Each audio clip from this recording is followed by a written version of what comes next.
Hey guys, tonight we're going to talk about the tough life of Viking slaves, called thralls. These were regular people who were captured, often during raids, and then forced to work for Viking masters.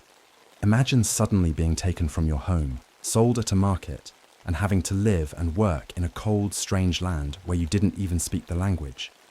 Before we get started, if you like these sleep stories, hit the like button and subscribe, but only if you really enjoy what I do, here. Also, drop a comment telling me where in the world you're listening from and what time it is there. I love seeing all the different places people tune in from. Now, go ahead and dim your lights. Maybe turn on a fan for that nice background noise. And let's drift into this story together. We'll learn about what daily life was like for these thralls, the hard work they did, what they ate, and how they managed to keep going even in really tough times. Imagine you are walking along a coastal path in early medieval Ireland. The air smells of salt and peat smoke from nearby settlements. It is the year 862 CE, and you are returning from fishing with your cousin. The sun is beginning to dip low, on the horizon, casting long shadows across the grassy slopes. The weight of your catch pulls at your arms, but it's a welcome burden. It means your family will eat well tonight. You have no way of knowing that your life is about to change forever.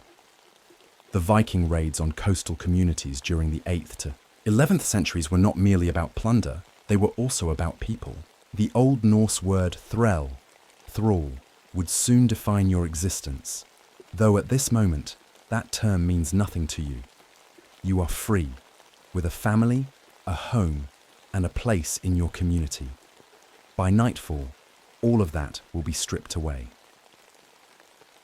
Viking. Slave raids were methodical affairs, not the chaotic horn-helmeted charges often depicted in modern media. In reality, Norse raiders preferred stealth when capturing potential thralls. Their longships would approach shores under cover of darkness or fog, and landing parties would move quietly inland. Settlements near the coast were particularly vulnerable, as raiders could appear suddenly and be gone again before local defences could be organised. The first warning might be the barking of dogs, followed by shouts and the orange glow of torches. By then, it would often be too late. The Vikings valued speed and surprise, cutting off escape routes and targeting the able-bodied, men and women between roughly 15 and 35 years of age. Children might be taken if they seemed strong enough to survive the journey back to Scandinavia. The elderly were often ignored or killed if they resisted. You might drop your catch and run when you hear the first screams from the settlement ahead. Your cousin might go one way, you another. The uneven pounding of feet behind you, the heavy breathing of a pursuer. Perhaps you would fight, many did. But against trained warriors with superior weapons, resistance was usually futile. A blow to the head, a rope around your wrists, and your life as a free person would end. The initial capture was just the beginning of the ordeal. Newly captured thralls faced an immediate and brutal transition. Your captors would secure you with ropes or crude iron shackles. Those who continued to resist might be beaten into submission or killed as an example to others. The Vikings were pragmatic. Damaged goods were worth less, so excessive violence against captives was generally avoided unless necessary to maintain control. Communication would be virtually non-existent in these early hours. You wouldn't understand the harsh Norse language of your captors, and they would have little interest in explaining anything to you. Basic commands would be conveyed through gestures, shoves, and perhaps a few words picked up from previous raids. Eat, drink, be silent, walk. The journey back to the longships might take hours or days, depending on how far inland the raid had penetrated. You would be force-marched, possibly without food, certainly with minimal water. Those who collapsed from exhaustion might be abandoned or killed. The weak had no value in this new economy of bodies. Upon reaching the shore, you would see the distinctive shape of Viking longships for the first time. These vessels, technological marvels of their age, were both the instrument of your capture and the means of your transportation to a foreign land. The sight of these dragon-proud ships would become seared into your memory, a symbol of the moment your old life ended. Boarding would be a traumatic experience. The longships were not designed for passenger comfort. You and other captives would be secured in the central part of the ship, exposed to the elements. The bench spaces normally occupied by rowers would now accommodate thralls. During calmer parts of the journey, you might be allowed to sit up. When seas grew rough, or if captives seemed rebellious, you would be forced to lie down, possibly bound to the ship itself. These ships typically held between 30 and 60 men during raids. On the return journey, they might carry 20 to 30 captives in addition to the crew. The crowding was severe, with virtually no space to move. Sanitation was non-existent. Captives relieved themselves where they sat. The accumulation of human waste, seawater, and vomit from seasickness created conditions that were not only humiliating but dangerous. Skin infections, respiratory illness, and gastric diseases were common among transported thralls. The crossing from Ireland to Norse settlements could take anywhere from a few days to several weeks, depending on weather conditions. During this time, you would be given just enough food and water to keep you alive, usually dried fish, stale bread, and small amounts of fresh water. The Norse themselves ate sparingly at sea, but captives received even less. For those who survived the crossing, the first glimpse of Scandinavia would not bring relief, but a new kind of dread. The fjords and rocky shores of Norway, the flat coastlines of Denmark or the archipelagos of Sweden would appear alien and forbidding. This strange land, with its harsh climate and unfamiliar language, would be your new home, though home is hardly the word for a place where you exist as property. The initial processing of newly arrived thralls followed patterns established through decades of the slave trade. Longships returning with captives would dock at designated harbours where local merchants awaited new arrivals. You would be roughly cleaned up, perhaps given a bucket of seawater to wash with, and any obvious injuries might receive rudimentary treatment, not out of compassion, but to preserve value. Then would come the evaluation. Merchants would inspect you like livestock, checking teeth, muscles, and overall condition. Age, gender, apparent health, and physical strength all factored into your value. Women between 16 and 25 years commanded the highest prices, particularly if they were considered attractive by Norse standards. Strong young men were also valuable, though somewhat less so, as they presented a greater escape or rebellion risk. During this assessment, you would be stripped of any remaining personal possessions. The clothes you wore when captured might be replaced with rough homespun garments, if you were lucky. Many thralls received only the minimum needed for modesty and protection from the elements. For most newly captured thralls, the next step was the market. Viking slave markets were not elaborate affairs like the grand slave bazaars of the Islamic world. In smaller settlements, they might be no more than a designated area near the harbour where captives were displayed and transactions conducted. Larger trading centres like Hedeby in modern Denmark or Birka in Sweden had more organised facilities, including holding areas where thralls awaited sale. The sale itself was straightforward. You would stand before potential buyers, who would examine you one final time before making an offer. Haggling would occur, but you would understand none of it. The only indication that your fate had been decided would be when someone led you away from the group. Who might buy you? The market for thralls in Viking society was diverse. Wealthy farmers needed additional hands for their fields and households. Chieftains sought to increase their prestige through large retinues of servants. Traders purchased thralls for resale in distant markets, particularly the lucrative trade routes to the Byzantine Empire and the Islamic caliphates. Craftsmen sometimes bought slaves to train as assistants. Even moderately prosperous free farmers might save to purchase a single thrall to ease their workload. Your value would fluctuate based on market conditions. During periods when raids brought in many captives, prices dropped. After a hard winter reduced the thrall population, or when wealthy buyers sought particular types of slaves, prices rose. A strong male thrall in good condition might fetch the equivalent of 15 to 20 cows. An attractive young woman might be worth even more. Children usually sold for less, as they required feeding and training before becoming fully productive. The sale complete, you would begin the next phase of your journey, transportation to your new owner's property. For many thralls, this meant a rural farm in the Scandinavian countryside. Others might find themselves in small coastal villages or larger trading towns.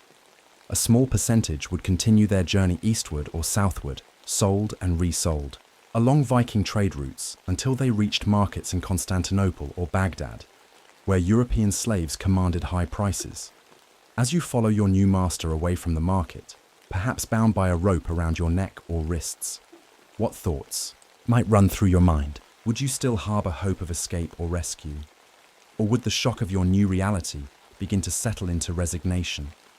And what awaits you at the end of this journey? Relative mercy or unrelenting cruelty?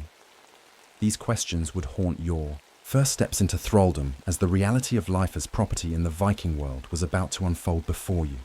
The initial shock of capture eventually gives way to a grim routine.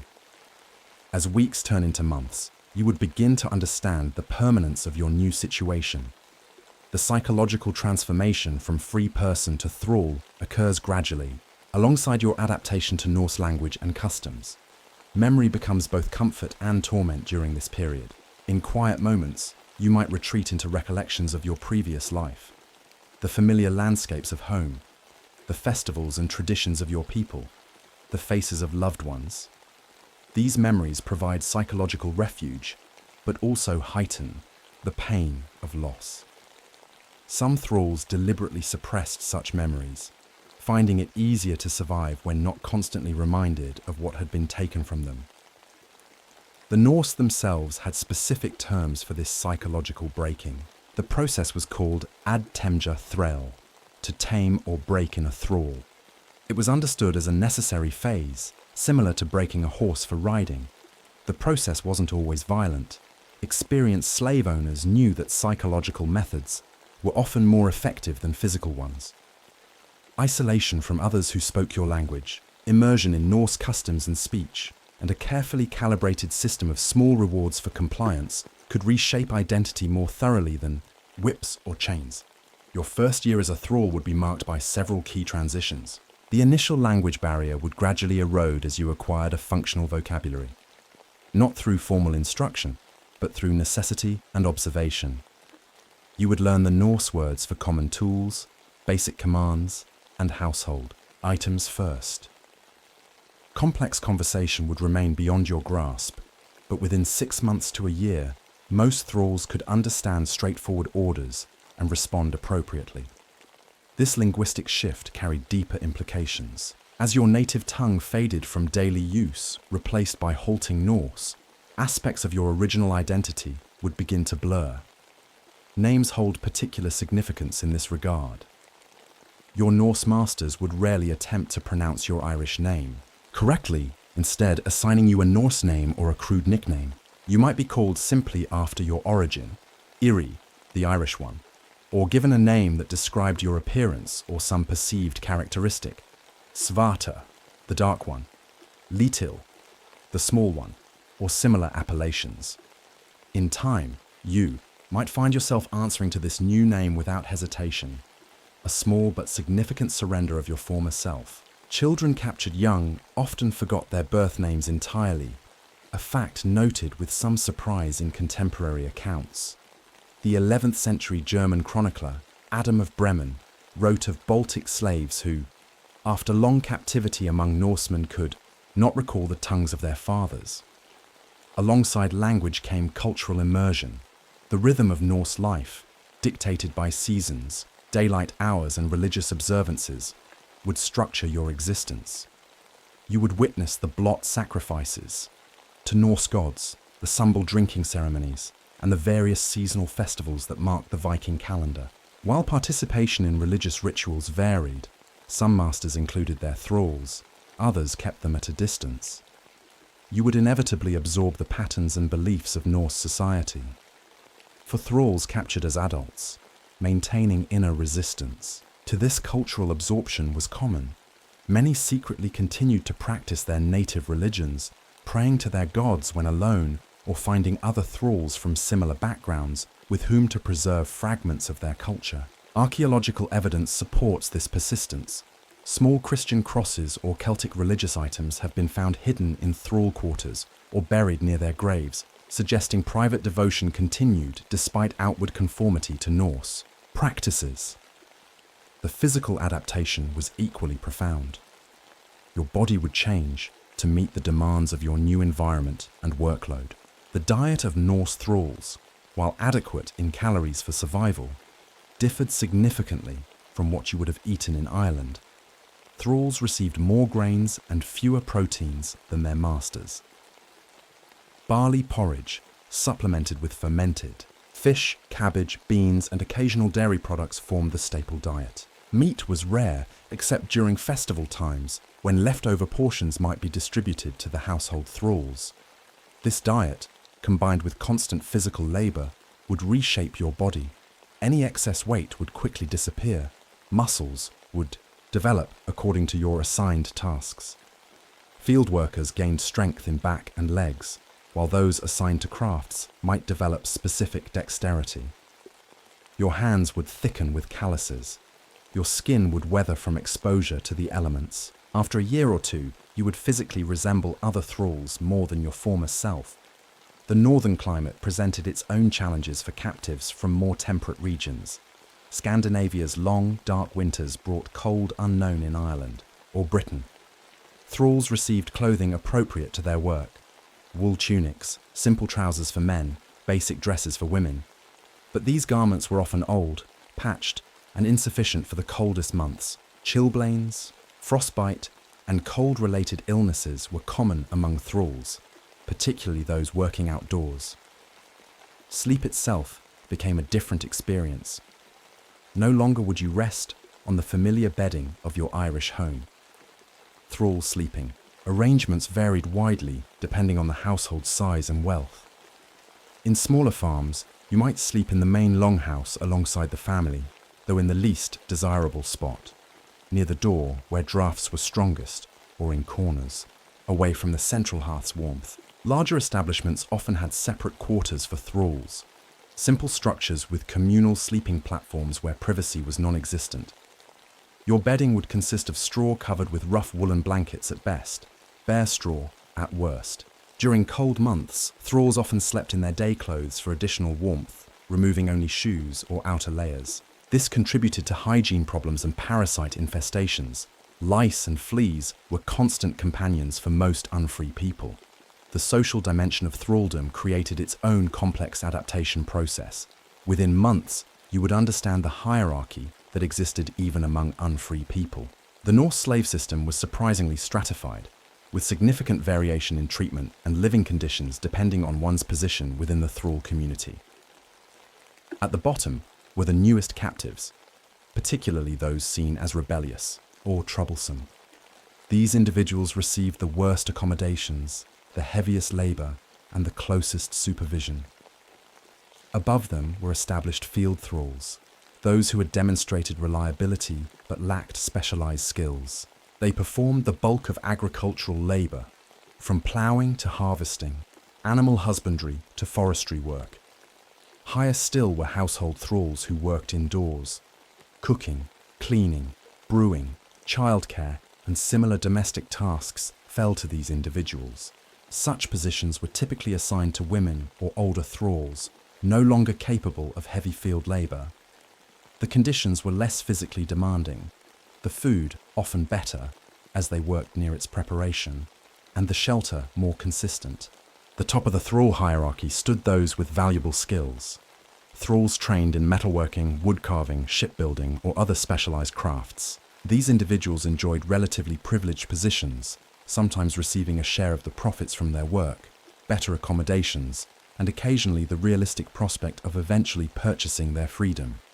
Where would you fit in this hierarchy? Initially, as a new captive, you would occupy the lowest rung.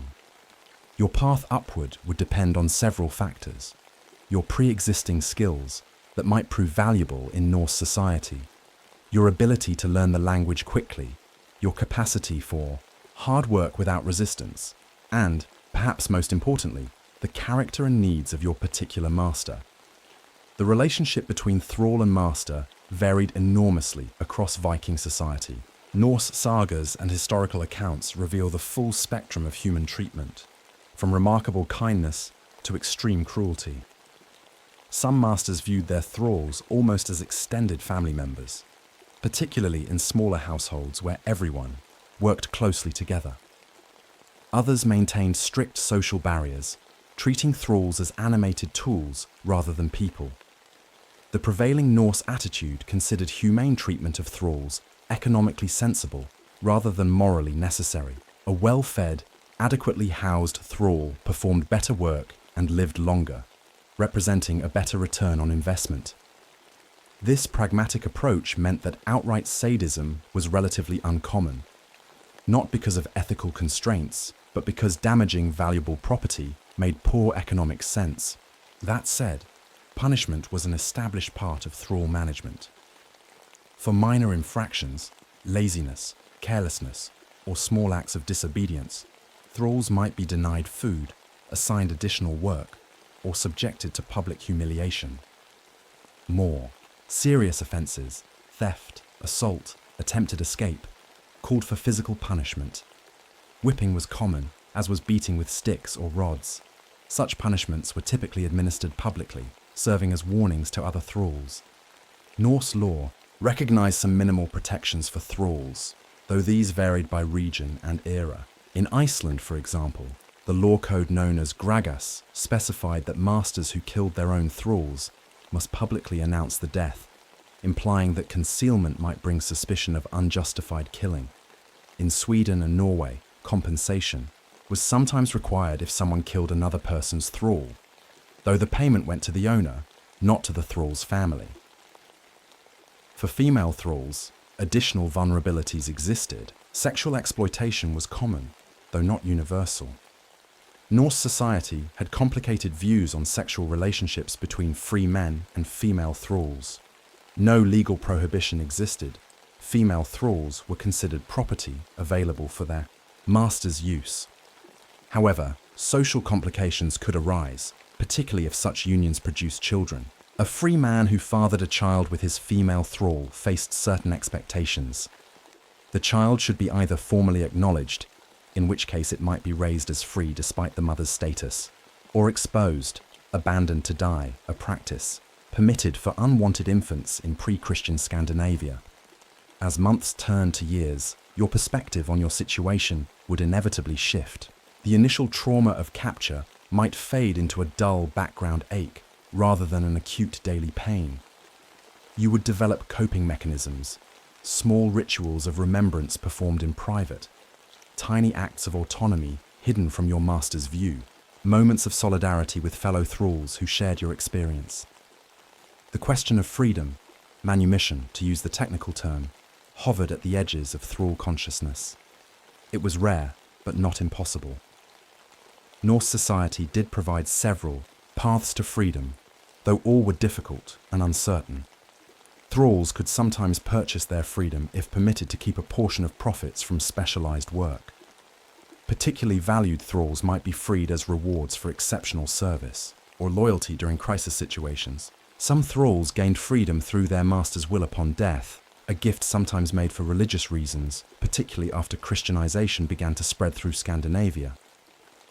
The Norse concept of freedom ale, frelsesøl, formalized the transition from thrall to free person. This ceremony required the former owner to host a feast where the newly freed person drank a special toast and formally crossed a threshold, physically enacting their transition to a new social status. After this ritual, the individual was legally free, though social acceptance often lagged behind legal status.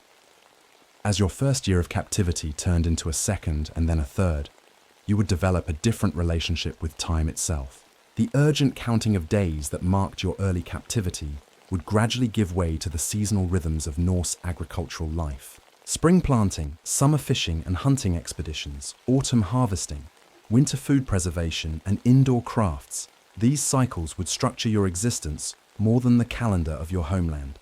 You would mark time by Norse festivals, rather than Christian or Celtic observances, the midwinter feast of Yule, the spring festival of Sigrablot, the midsummer celebrations, and the fall sacrifice of winter nights. These occasions might bring small improvements in your conditions: better food, reduced work, perhaps even inclusion in certain festivities, though always as a subordinate rather than a true participant. The longevity of thralls varied tremendously, based on working conditions, treatment, and individual factors. Archaeological evidence from thrall graves suggests many did not survive beyond their 30s, showing signs of severe physical stress, nutritional deficiencies, and untreated injuries. Others, particularly household thralls in wealthy establishments, might live into old age, their duties gradually shifting to less demanding tasks. As the years pass, one question lingers: at what point does adaptation become acceptance? When does the struggle to maintain your original identity give way to the practical necessities of survival in a new world? And what remains of your former self after years of living as property in a foreign land? The long-term existence as a thrall in Viking society inevitably transformed not just your external circumstances, but your inner world as well. After 5, 10, or 15 years in captivity, the memories of your former life would fade, becoming more like half-remembered dreams than lived experiences. Even if you maintained some private connection to your origins, perhaps through whispered prayers in your native tongue, or stories shared with fellow thralls from your homeland, your daily reality would be thoroughly Norse. Archaeological evidence offers glimpses into the lives of long-term thralls. Excavations of thrall quarters at larger estates reveal the sparse material culture of unfree people. Crude personal items crafted during rare moments of leisure. Hidden treasures from homelands, small amulets, distinctive jewelry pieces too, worthless to confiscate yet priceless to their owners. And evidence of adaptation to Norse customs in clothing and personal grooming. Isotope analysis of skeletal remains from thrall graves confirms the foreign origins of many unfree people in Viking society. By examining chemical signatures in bone and teeth that reflect the water and food consumed during a person's lifetime, archaeologists can identify individuals who grew up in different regions before dying in Scandinavia. These scientific analyses corroborate written accounts of Celtic, Slavic, Baltic, and other foreign captives in Norse households. Physical anthropology reveals additional details about thrall life. Skeletal remains often show evidence of hard labor, vertebral compression from carrying heavy loads, developed muscle attachments in the arms and legs, and stress markers on joints. Analysis of female thrall remains sometimes indicates multiple pregnancies at young ages, confirming historical accounts of reproductive exploitation. Nutritional deficiencies appear more commonly in thrall graves than in those of free people, suggesting persistent differences in diet quality despite adaptation to Norse foodways. After years in captivity, your relationship with your master would evolve. The initial terror might give way to a complex, if unequal, human connection. Sagas and historical accounts mention thralls who became trusted household members after decades of service. The Icelandic Laxdæla saga describes Melkorka, an Irish princess taken as a thrall, who eventually gained considerable influence in her master's household, despite her unfree status. Such accounts, while potentially romanticized, suggest that long-term thralls could develop relationships beyond mere ownership. For most thralls, however, the relationship remained fundamentally one of property and owner. The psychological impact of this persistent inequality cannot be overstated. Contemporary accounts of freed thralls describe behaviors that modern psychologists would recognize as consistent with long-term trauma, hypervigilance, difficulty with autonomous decision-making, and emotional numbing. The Norse term threlslund, thrall mind, described the perceived mental characteristics of those who had lived long in captivity: obedience, lack of initiative, and acceptance of mistreatment as normal. The question of resistance takes different forms for long-term captives. Open rebellion became increasingly rare as years passed. The statistical improbability of successful escape, combined with psychological adaptation to captivity, made dramatic resistance attempts uncommon among established thralls. Yet more subtle forms of resistance persisted, work slowdowns, minor sabotage, private maintenance of forbidden cultural practices, and strategic incompetence in tasks thralls wished to avoid. One of the most significant yet least visible forms of resistance involved the transmission of culture to children born into thraldom. Despite Norse efforts to assimilate the children of thralls into Norse culture, many unfree parents secretly taught their children their native languages, religious practices, and traditional stories. Archaeological evidence occasionally reveals these hidden cultural continuities: tiny artifacts made in non-Norse styles found in children's graves, unusual burial positions reflecting non-Norse customs, or distinctive decorative elements on items made by second-generation thralls. The fate of children born to thrall parents, or to a free father and thrall mother, varied widely across Viking society.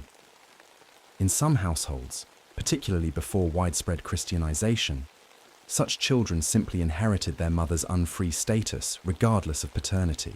In others, children acknowledged by free fathers might receive better treatment, occasional privileges, or even freedom upon the father's death.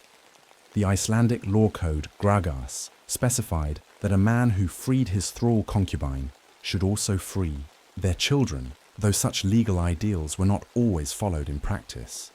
Children born into thraldom faced unique psychological challenges. Unlike their captured parents, they had no memories of freedom to sustain them, no clear cultural identity beyond the hybrid existence of unfree people in Norse society. Yet they also lacked the traumatic rupture of capture that shaped their parents' experience.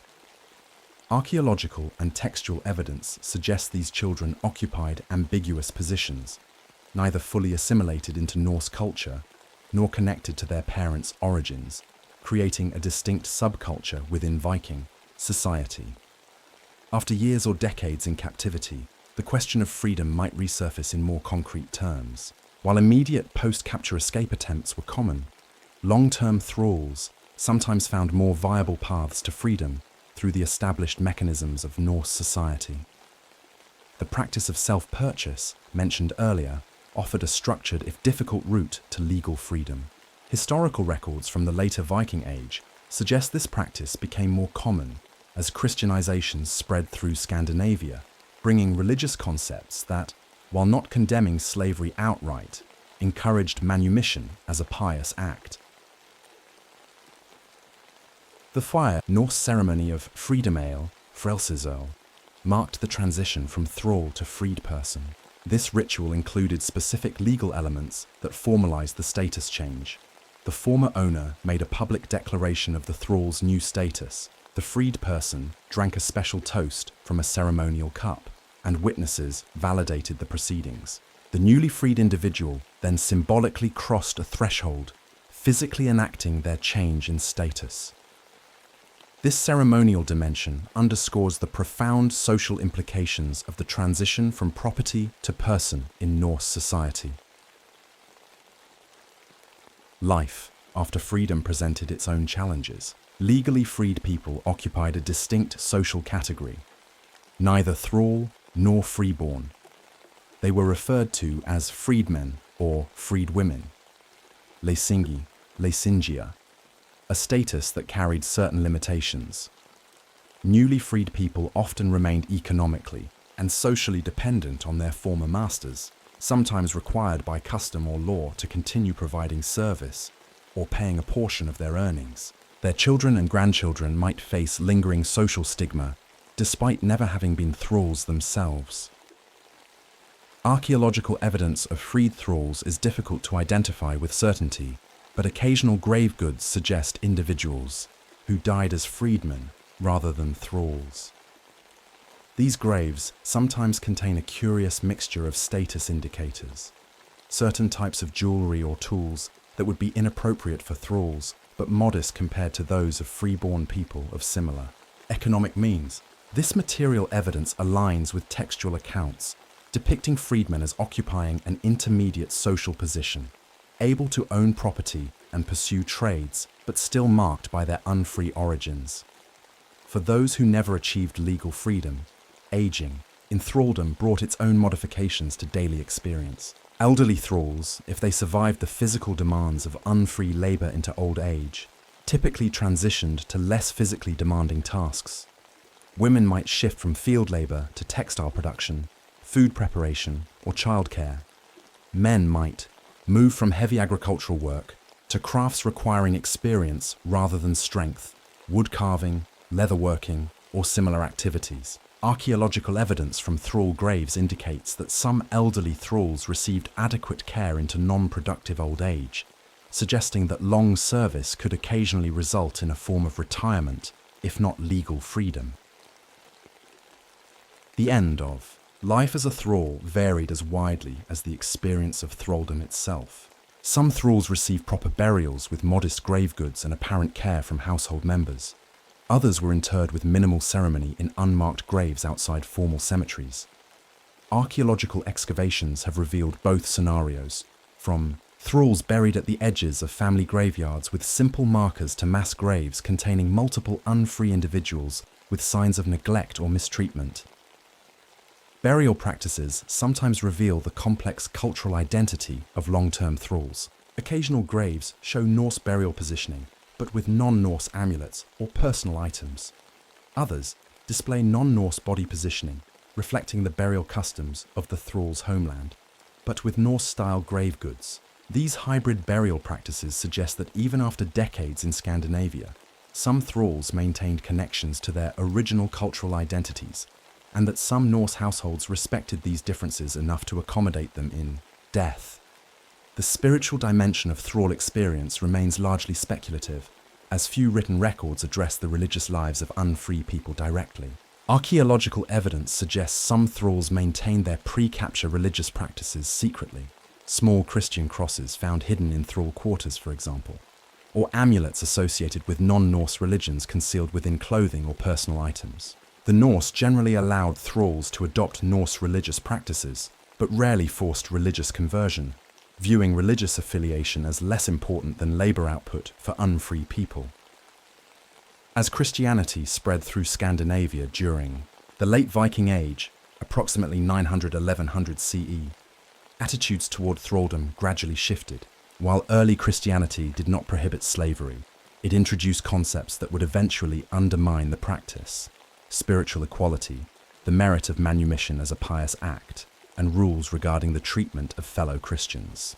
Archaeological evidence shows a decline in the number and size of thrall quarters at Norse estates during this period, suggesting a gradual reduction in the scale of thralldom even before its eventual legal abolition. By the 12th century, thralldom was fading from Norse society, though it would persist in some regions until the 14th century. The reasons for its decline were complex: economic shifts that made hired labor more practical than owned thralls, Christian influence promoting manumission, and changing patterns of warfare that reduced the capture of new thralls. For individual thralls caught in this transitional period, the changes might bring increased chances of freedom, but also economic uncertainty, as traditional roles and relationships evolved. The legacy of Viking thralldom extends beyond the direct experience of captives themselves. Genetic studies of modern Scandinavian populations reveal significant DNA contributions from people of Celtic, Slavic, and other non-Norse origins, much of it likely entering the population through the thrall system. Cultural exchanges facilitated by the presence of foreign captives in Norse society influenced everything from language to craft techniques, culinary practices to artistic motifs. The stories, skills, and genetic heritage of these captive peoples became woven into the fabric of Scandinavian society, creating cultural and biological legacies that persist into the present day. For you, our hypothetical Irish captive taken in 862 CE, the eventual outcome remains uncertain. Perhaps after years of service, you earned the trust of your master and received the gift of freedom in their old age or upon their death. Perhaps you remained a thrall for life, finding small spaces of meaning and connection within the constraints of unfree status. Perhaps you became part of the substantial Irish genetic contribution to Icelandic, Norwegian, or Swedish populations that modern DNA analysis has revealed. Whatever your individual fate, Your experience would be just one thread in the complex tapestry of human bondage that characterized the Viking Age. The institution of thraldom, like similar systems of human ownership throughout history, reveals both the capacity for cruelty inherent in social hierarchies and the remarkable resilience of people forced to navigate lives not of their own choosing. The story of Viking thralls reminds us that history is composed not just of the deeds of kings and warriors recorded in sagas and chronicles, but also of the unwritten experiences of ordinary people, free and unfree, whose daily lives and labor built the foundations of the societies we have inherited. In the quiet moments between the dramatic events that fill our history books, countless thralls lived, worked, adapted, resisted, and ultimately contributed to the world we now inhabit. Their voices largely silent in the historical record, yet essential to understanding the full complexity of the Viking Age. As the age of Viking raids eventually subsided and new social and economic systems emerged across Northern Europe, the institution of thraldom gradually faded. Yet its impacts on population genetics, cultural practices, economic development, and human experience continued to reverberate through generations. The question remains, how much of our current world was shaped by the unacknowledged contributions of those who lived and died as property? Dawn breaks early in the summer months across the Norse farmsteads. For you, a thrall who has survived several years in captivity, the day begins before the sun fully rises. You are awakened not by a gentle nudge or spoken word, but by the familiar sounds of the household stirring, the crackle of the hearth fire being stoked to life, the low voices of other servants beginning their morning tasks. As a thrall, you are expected to rise before your masters, preparing their world before they fully enter it. Your sleeping place is determined by your status within the thrall hierarchy. If you work primarily in the fields, you might sleep in a separate building, a simple structure with earthen floors and rough sleeping platforms shared with other agricultural thralls. If you serve in the household, you likely sleep within the main longhouse, though in the least desirable location, near the drafty entrance or far from the central hearth. Your bedding consists of straw covered, perhaps with a coarse woolen blanket, nothing like the furs and feather-stuffed mattresses your masters enjoy. The first moments of consciousness are accompanied by physical discomfort, stiffness from sleeping on hard surfaces, lingering soreness from the previous day's labor, and in winter months, the penetrating chill that seeps through inadequate clothing and bedding. You rise quietly, disturbing others as little as possible. Privacy is non-existent. You perform your morning ablutions within view of fellow thralls, maintaining dignity through shared silent acknowledgement rather than physical separation. Morning hygiene for a thrall is rudimentary by modern standards. You might splash your face with water from a wooden bucket, rinse your mouth, and perhaps run wet fingers through your hair. Combs made of bone or wood are among the few personal possessions thralls might own, used to maintain basic grooming. Archaeological findings from thrall quarters frequently include simple combs, suggesting their importance in daily life and personal identity maintenance, despite captive status. Your clothing remains largely unchanged from day to day. Unlike your masters, who might have special sleeping garments, you sleep in the same clothes you work in, removing perhaps only an outer layer or shoes. A typical male thrall would wear simple trousers and a tunic of coarse wool or linen, often patched and faded from repeated use.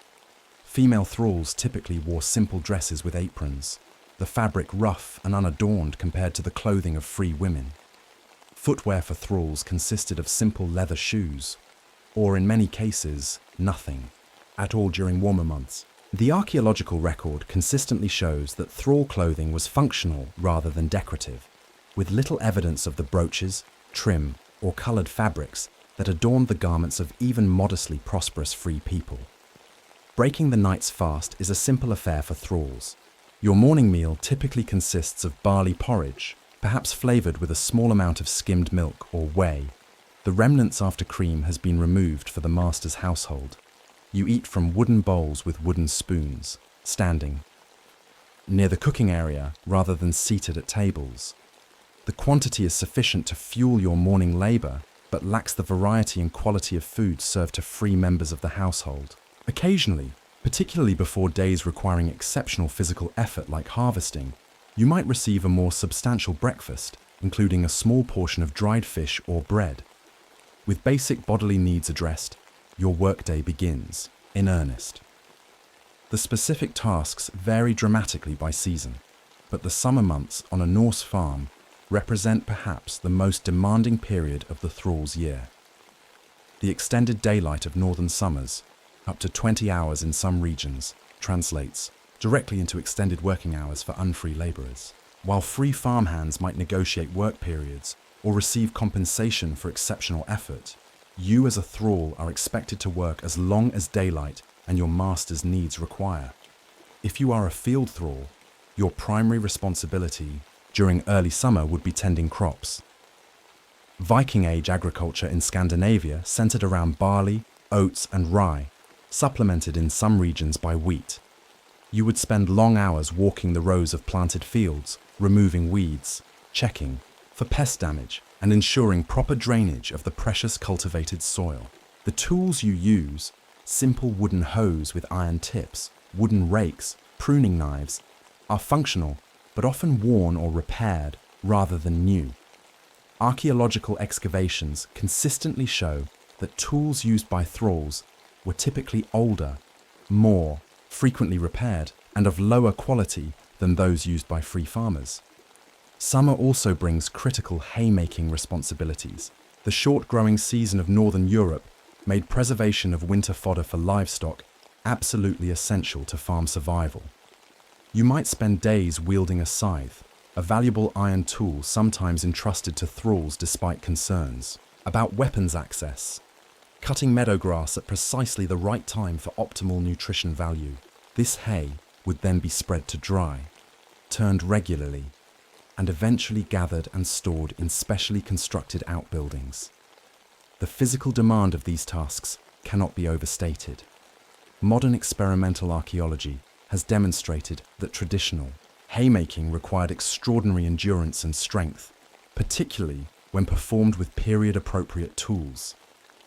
Female thralls faced a somewhat different but equally demanding set of summer tasks. Dairy processing represented one of the most time-consuming and critical activities on Norse farms. Female thralls often had primary responsibility for milking cows, goats, and sheep, and then processing this milk into storable forms. The work began with pre-dawn milking and continued through the day with straining, churning butter, making cheese, and preserving whey. The archaeological record confirms this division of labour through finds of dairy-related implements in areas associated with female thrall quarters. Textile production occupied much of the remaining time for female thralls. The creation of wool and linen fabrics was a year-round necessity, but summer brought specific tasks, including shearing sheep, washing and sorting wool, and preparing flax. These crucial materials would later be spun, woven, and sewn into the clothing and household textiles essential for survival in the northern climate. Spindle whorls, the weighted discs used on drop spindles for spinning thread, are among the most common finds in archaeological excavations of thrall quarters, confirming the centrality of this work to female thrall experience. For household thralls of either gender, daily responsibilities centered around maintaining the living space and supporting food preparation. You might be responsible for keeping fires burning at optimal temperatures, gathering and chopping firewood, fetching water from wells or streams, cleaning cooking implements, preserving seasonal foods, and preparing meals under the direction of the household mistress or a higher status cook. These tasks required constant attention and significant physical exertion despite their seemingly mundane nature. Child thralls, either captured young or born into thraldom, experienced a modified version of adult labour. From approximately age 6, children began contributing meaningfully to household or farm work through simple tasks: gathering eggs, scaring birds from fields, collecting kindling, or helping with basic food preparation. By age 12, young thralls were generally performing adult work, though perhaps with slightly reduced expectations for productivity. Archaeological evidence occasionally reveals child-sized tools in thrall quarters, suggesting that even young unfree people were integrated into the labor system rather than exempted from it. The midday meal represents a brief respite in the thralls' working day. This meal typically consisted of bread and perhaps some fermented fish or dairy products. During intensive work periods like planting or harvest, thralls might receive a more substantial midday meal to sustain their physical labor, though still of lower quality than that consumed by free workers. You would eat quickly, perhaps exchanging a few words with fellow thralls before returning to your assigned tasks. The afternoon brings continuation of morning work, though tasks might shift slightly to accommodate changing temperatures or light conditions. Field thralls might move to work in shadier areas during the hottest part of the day. Household thralls might transition from cooking to cleaning or food preservation activities. The pace rarely slackens, as the master's oversight ensures continuous productivity throughout the extended summer daylight. Communication between thralls during work hours existed in a complex middle ground, neither completely prohibited nor freely permitted. Archaeological and textual evidence suggests that thralls developed subtle systems of communication that allowed information exchange while maintaining appearances of diligent work. Shared glances, coded phrases, and strategic positioning that allowed conversation without apparent work stoppage represented important survival strategies within the constrained environment of unfree labor. The relationship between thralls and free farm workers added another dimension to daily experience. Many Norse farms employed both unfree thralls and free laborers working for wages or room and board. These free workers occupied an intermediate status, neither property like thralls nor family members like the farm owner's relatives. Historical and archaeological evidence suggests that interactions between thralls and free laborers were highly regulated, with social boundaries maintained through distinct eating arrangements, separate sleeping quarters, and different work assignments, despite sometimes performing similar physical tasks. As the extended summer day finally begins to wane, you might hope for a reduction in labor intensity, but evening brings its own set of responsibilities. Field thralls transition to maintenance tasks, repairing tools, mending fences, or preparing implements for the next day's work. Household thralls face the demands of evening meal preparation, serving, and subsequent cleaning. The archaeological record consistently shows that thrall quarters contain evidence of evening handicraft production, simple woodworking, basic textile repair, or similar activities that could be performed in diminishing light, suggesting that even the day's end brought little true leisure. The evening meal represents the day's final structured activity. As with breakfast, thralls typically ate separately from the household proper, receiving simpler fare in smaller quantities. Your evening meal might consist of porridge again, perhaps with added vegetables in season, small amounts of fermented fish, or on rare occasions, small portions of meat left from the master's table. Archaeological analysis of thrall remains shows consistent evidence of dietary distinction. Thrall skeletons typically display signs of adequate but lower quality nutrition compared to free people's remains from the same sites. As darkness finally falls, late indeed during northern summers, you prepare for sleep. This brief period between work's end and sleep might represent the only true personal time in a thrall's day. Archaeological evidence from thrall quarters occasionally reveals small personal items, crude carvings, simple jewelry made from available materials, or small talismans, suggesting that these precious moments of semi-privacy were used for expressions of individual identity otherwise suppressed during the working day. Sleep comes quickly to the physically exhausted, but even in dreams, your status follows you. Historical accounts and folk traditions suggest that thralls' sleep was often interrupted by discomfort, by anxiety, or by actual checks from masters ensuring that valuable property remained secure. The quality of rest available on hard sleeping platforms with minimal covering and often in crowded conditions would be poor by modern standards, ensuring that each day began with the body still carrying the fatigue of previous exertions. This cycle, wake, work, brief rest, more work, sleep, defined the daily rhythm of thrall existence during the productive summer months. But what thoughts might occupy your mind during these long days of labor? What inner narrative might you maintain as your body performed its assigned tasks? How might you preserve some sense of self within a system designed to treat you as property, rather than person? These questions hover at the edges of the historical record, rarely directly addressed yet essential to understanding the full human reality of thraldom.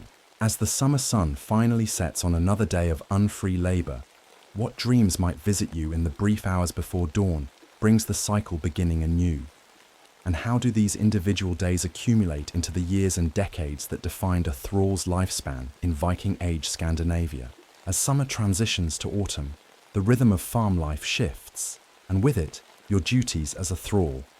The harvest season represents one of the most labor-intensive periods in the Norse agricultural calendar. For thralls, these weeks demand extraordinary physical effort, often from dawn until well after dusk. Every able body on the farm, free and unfree alike, is pressed into service to secure the critical food stores that will determine winter survival. The grain harvest typically begins in late August or early September, depending on local climate conditions. As a field thrall, you would be assigned to the harvest gangs, working with simple sickles or reaping hooks to cut the precious barley, oats, and rye. The tools themselves tell a story of hierarchy. Archaeological evidence consistently shows that thralls used older, more worn implements than free workers performing the same tasks. Your sickle might have been resharpened many times, the blade narrower than when new, the handle worn smooth from years of previous hands. The technique of harvesting required both skill and endurance. You would grasp a bundle of stems with your left hand while cutting with the right, working in a rhythmic motion developed through years of practice. The cut grain would be laid in neat rows to be gathered into sheaves, tied with twisted straw bands, and stood in stooks to dry in the field. The precision of this work mattered enormously.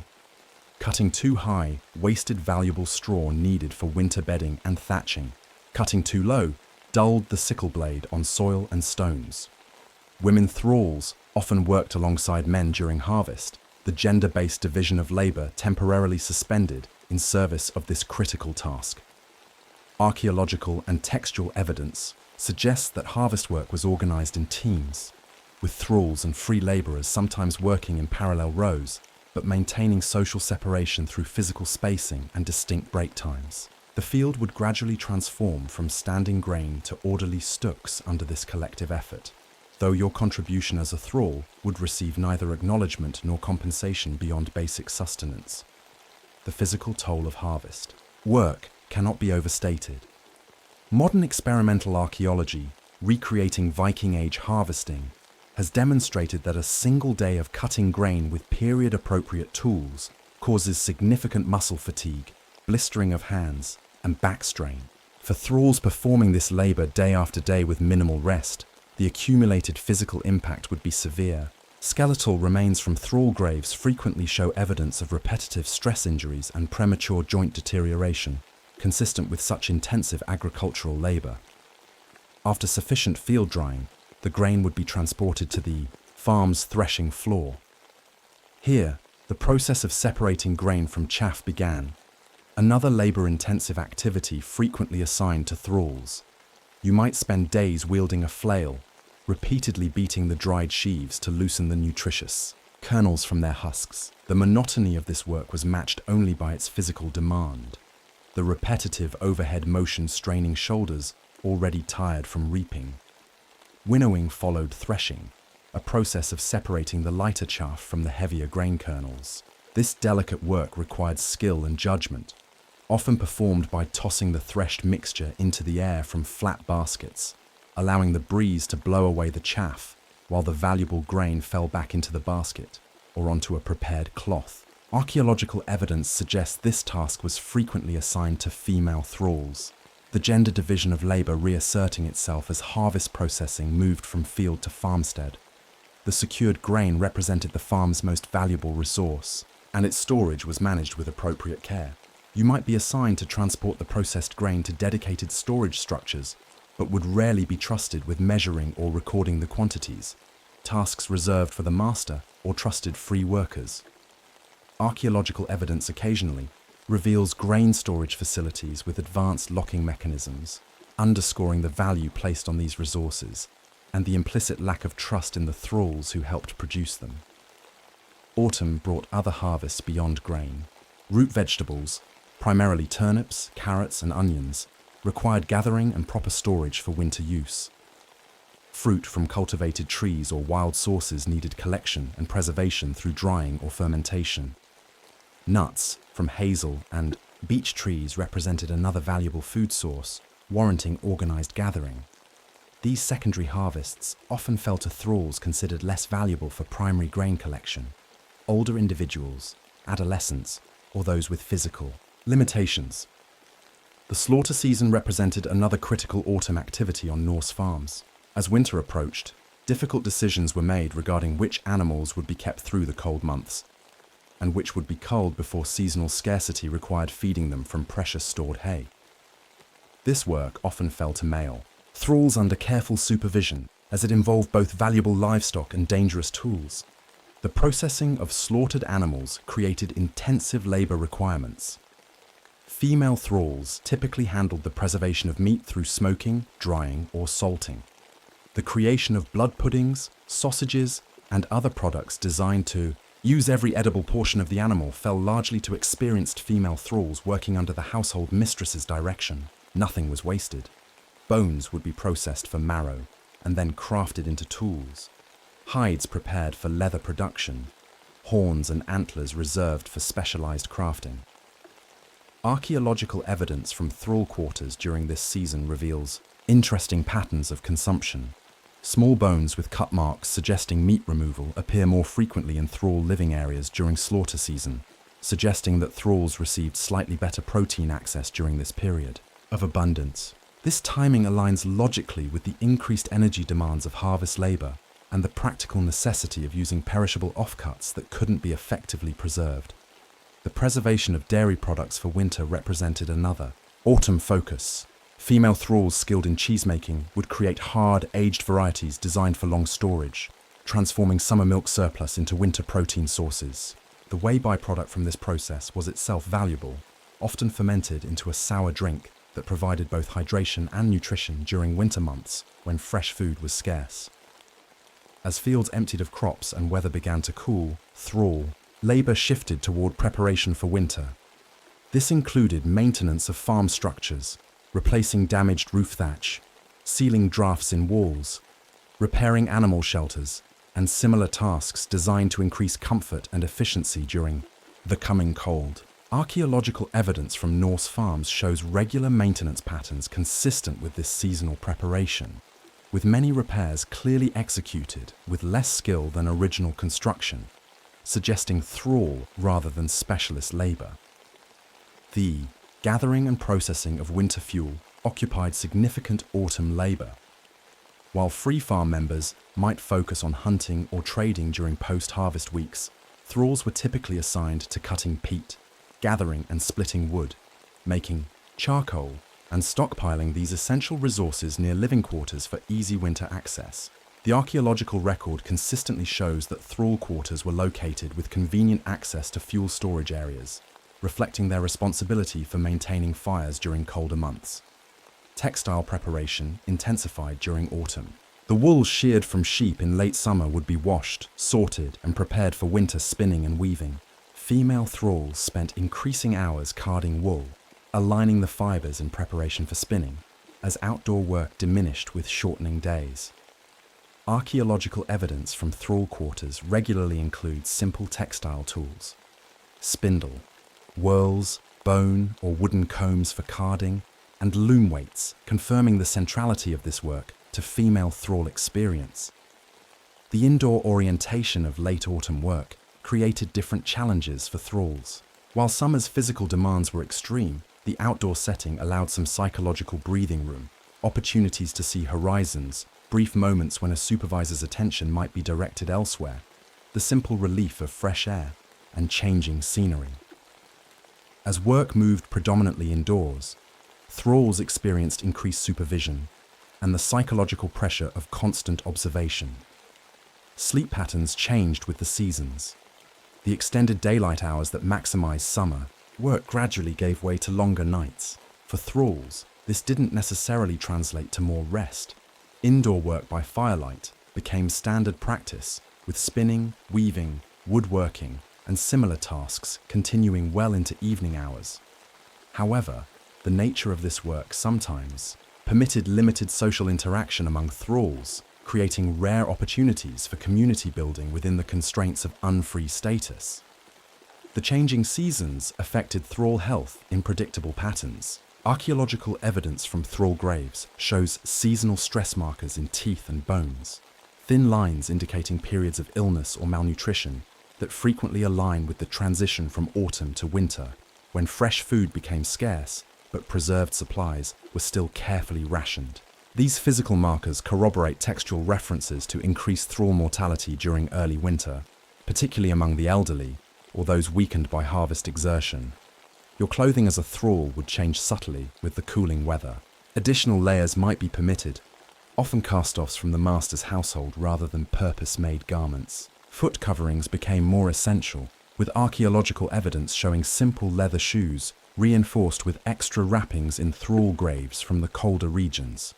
Head coverings, simple caps for men, kerchiefs for women, provided crucial warmth retention. The quality of winter clothing likely correlated directly with your value to the household, more essential thralls receiving better protection against the elements. The social dimension of thrall life evolved with the changing season. Summer's outdoor work often separated thralls from one another physically, with field workers, livestock tenders, and household servants having limited contact during daylight hours. Autumn's transition toward indoor work created more opportunities for interaction, though always under supervision. Historical sources occasionally reference the master's concern about thrall talk during winter months, suggestions that idle conversation among unfree people might breed discontent or resistance. Relationships among thralls themselves reflected the complexity of human connection even within oppressive systems. Archaeological evidence occasionally reveals touching indicators of care, thrall graves where individuals were buried with simple gifts from fellow thralls, physical evidence of healed injuries that would have required assistance from others, or shared personal items suggesting emotional bonds. Historical sources mention thrall marriages or partnerships, though these unions carried no legal standing and could be disrupted at the master's discretion. For thralls born in captivity rather than captured, autumn's seasonal transitions carried different psychological weight. Having never experienced freedom, these individuals lacked the comparative trauma of remembered liberty, but also the psychological resource of a pre-captivity identity. Archaeological and textual evidence suggests these thralls often adapted more completely to Norse culture, their graves showing greater conformity to local customs, their mentioned behaviors in texts displaying fewer markers of resistance. As autumn's work gradually established winter readiness, the social calendar of the Norse farm included several significant events. The Winter Nights festival, marking autumn's transition to winter, represented an important religious observation, with sacrifices to deities and elaborate feasting. For thralls, participation in such events varied widely depending on local custom and individual masters' practices. Archaeological evidence from some sites suggests thralls received improved food during festival periods, though always of lower quality than that served to free participants. The celebration of harvest completion, sometimes called harvest home, in English sources, often included limited acknowledgement of thrall contributions through modest feasting. Historical accounts occasionally mention thralls receiving small gifts at harvest's end, perhaps a new piece of clothing, a bit of special food, or even a rare day of reduced labor. These gestures, while minimal by modern standards, represented significant departures from routine treatment and might be eagerly anticipated by otherwise deprived unfree workers. Your personal experience of these seasonal transitions would depend significantly on your specific role within the thrall hierarchy. Field thralls experienced the most dramatic seasonal shift, moving from exhausting outdoor labor to more confined indoor tasks. Household thralls saw less change in their daily environment, but often shouldered increased responsibilities as family activities centered more consistently around the main dwelling. Specialized thralls, those with particular craft skills or assigned to specific productive tasks, might maintain more consistent year-round routines. The psychological impact of autumn's transition cannot be fully reconstructed from material evidence, yet it surely represented a significant aspect of thrall experience. The completion of harvest brought temporary relief from summer's most extreme physical demands, but also the beginning of confinement in crowded indoor spaces, with limited privacy and increased social tension. The successful storage of winter provisions might bring satisfaction in contributing to household survival, yet the careful rationing of these same resources served as constant reminder of dependent status and limited autonomy. As autumn days grew shorter and preparations for winter neared completion, what thoughts might occupy your mind during brief moments of rest? Would you feel relief at the reduced physical demands, or dread at the coming confinement? Would you find small satisfactions in successfully completed tasks, or psychological strain in the decreased opportunities for relative solitude? And how would these individual days accumulate into the years and decades that comprised a thrall's life within the seasonal rhythms of Norse farm society? Winter descends on the Norse farmstead, transforming not just the landscape, but the rhythm and nature of thrall existence. The first significant snowfall marks a transition as profound as any in the agricultural calendar. For you as a thrall, winter brings both hardships and subtle opportunities. Reduced physical demands but increased confinement. Protection from the elements but greater proximity to masters and fellow thralls. Fewer daylight working hours but intensified indoor labor. The physical environment of winter shapes your daily experience. The longhouse, the primary dwelling structure on Norse farms, becomes the center of most activity. Archaeological excavations of these buildings reveal their practical design for northern winters. Thick walls of timber, stone, or turf providing insulation. A central hearth, offering both cooking capability and essential warmth. And minimal openings to reduce heat loss. Within this enclosed space, social hierarchies remained physically expressed. The high-status family members occupied the warmest, central areas near the hearth, while thralls were typically allocated space near entrances where drafts were strongest and temperatures lowest. Your sleeping arrangements might change with the season. While some thralls continued to occupy separate quarters even in winter, archaeological evidence suggests that on many farms, field thralls moved into the main longhouse during the coldest months. This arrangement served practical purposes, reducing the fuel needed to heat multiple structures and keeping valuable human property under direct observation during the darkest season, when escape attempts might otherwise increase. For you, this meant trading the relative privacy of separate thrall quarters for marginally better warmth, but increased surveillance. The sensory experience of winter living arrangements would be striking to modern sensibilities.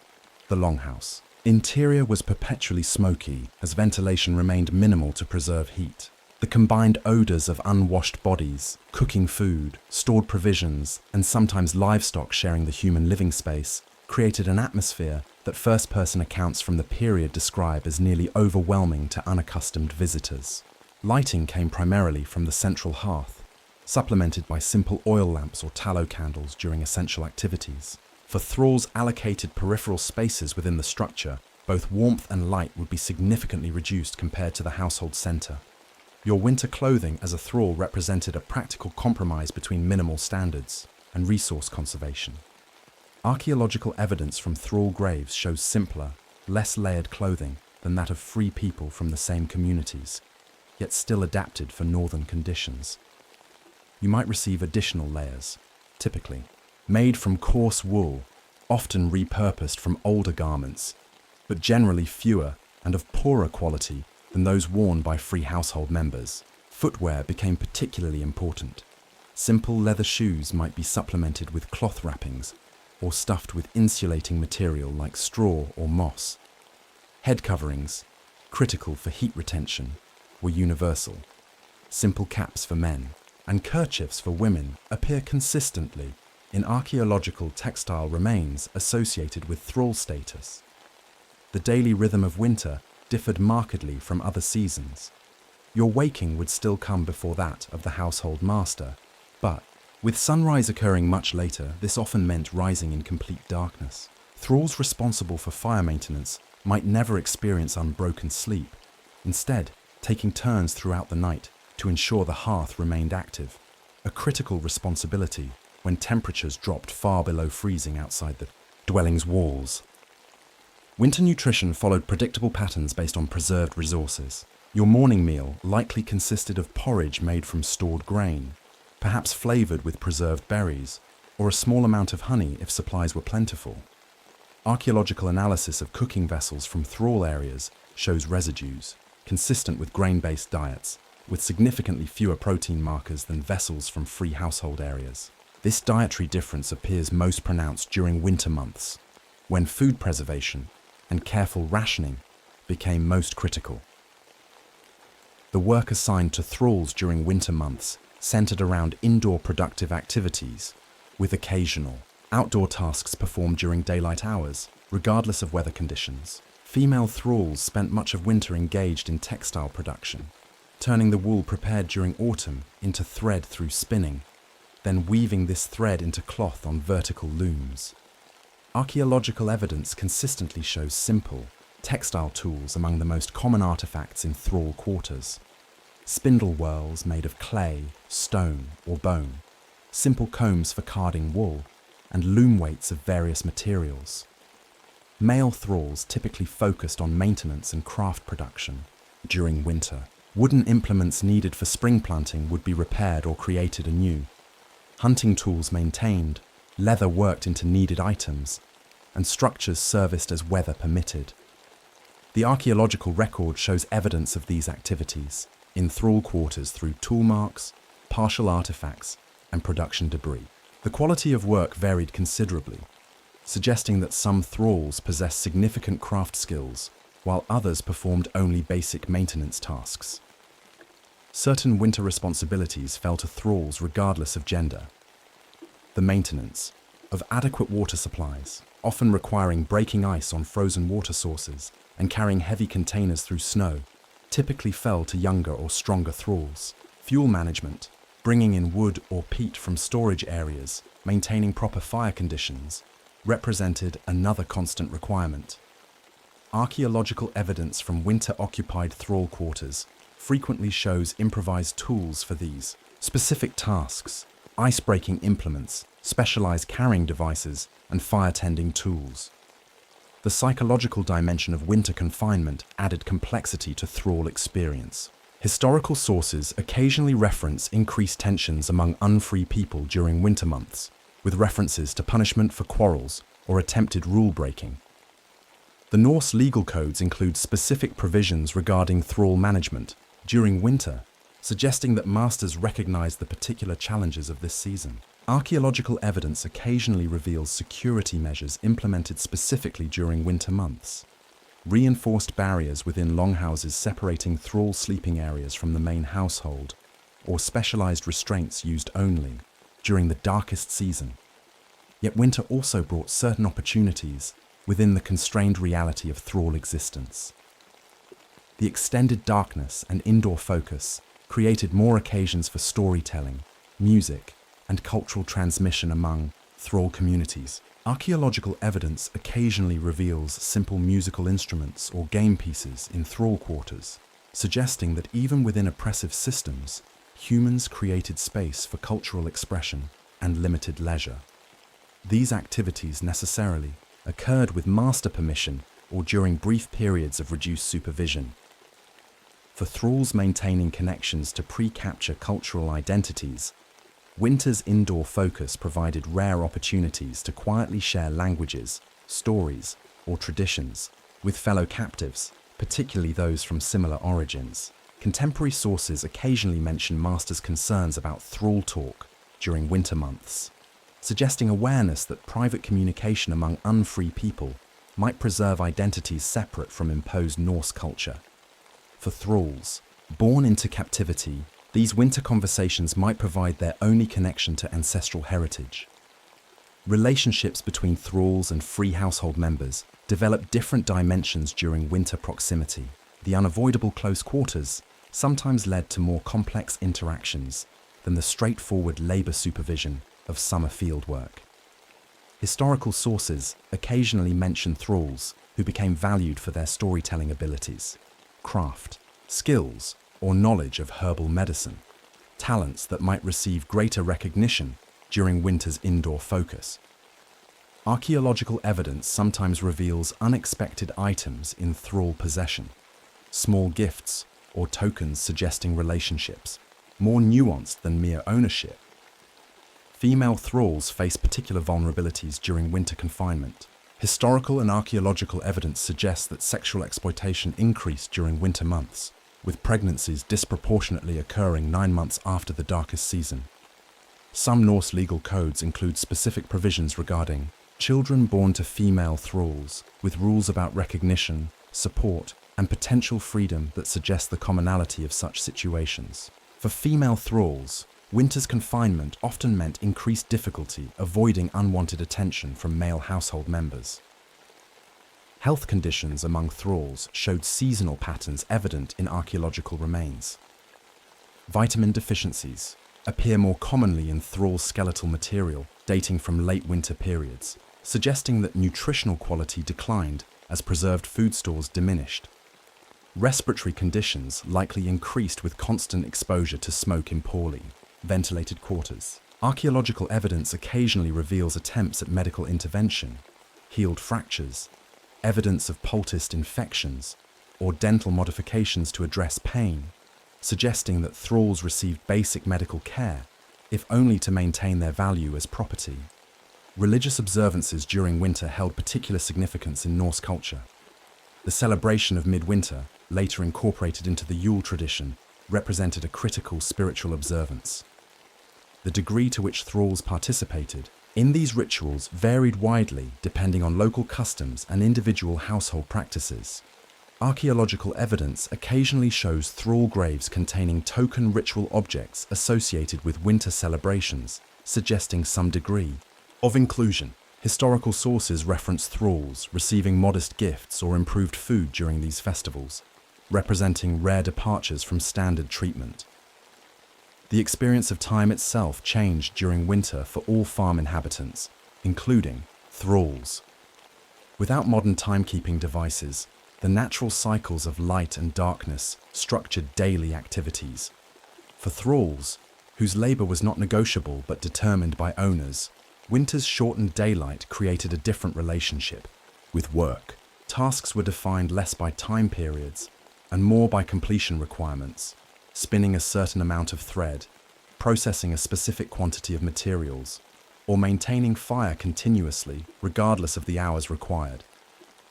As winter progressed toward its deepest point, the weeks surrounding the solstice, certain patterns emerged in thrall management. Archaeological and historical evidence suggests that supervision often intensified during this period, with increased security measures and reduced autonomy. The practical challenges of the darkest season, limited resources, confined quarters, psychological stress from darkness and cold, created conditions where resistance or escape might seem more appealing to the unfree, prompting preventative restrictions from masters.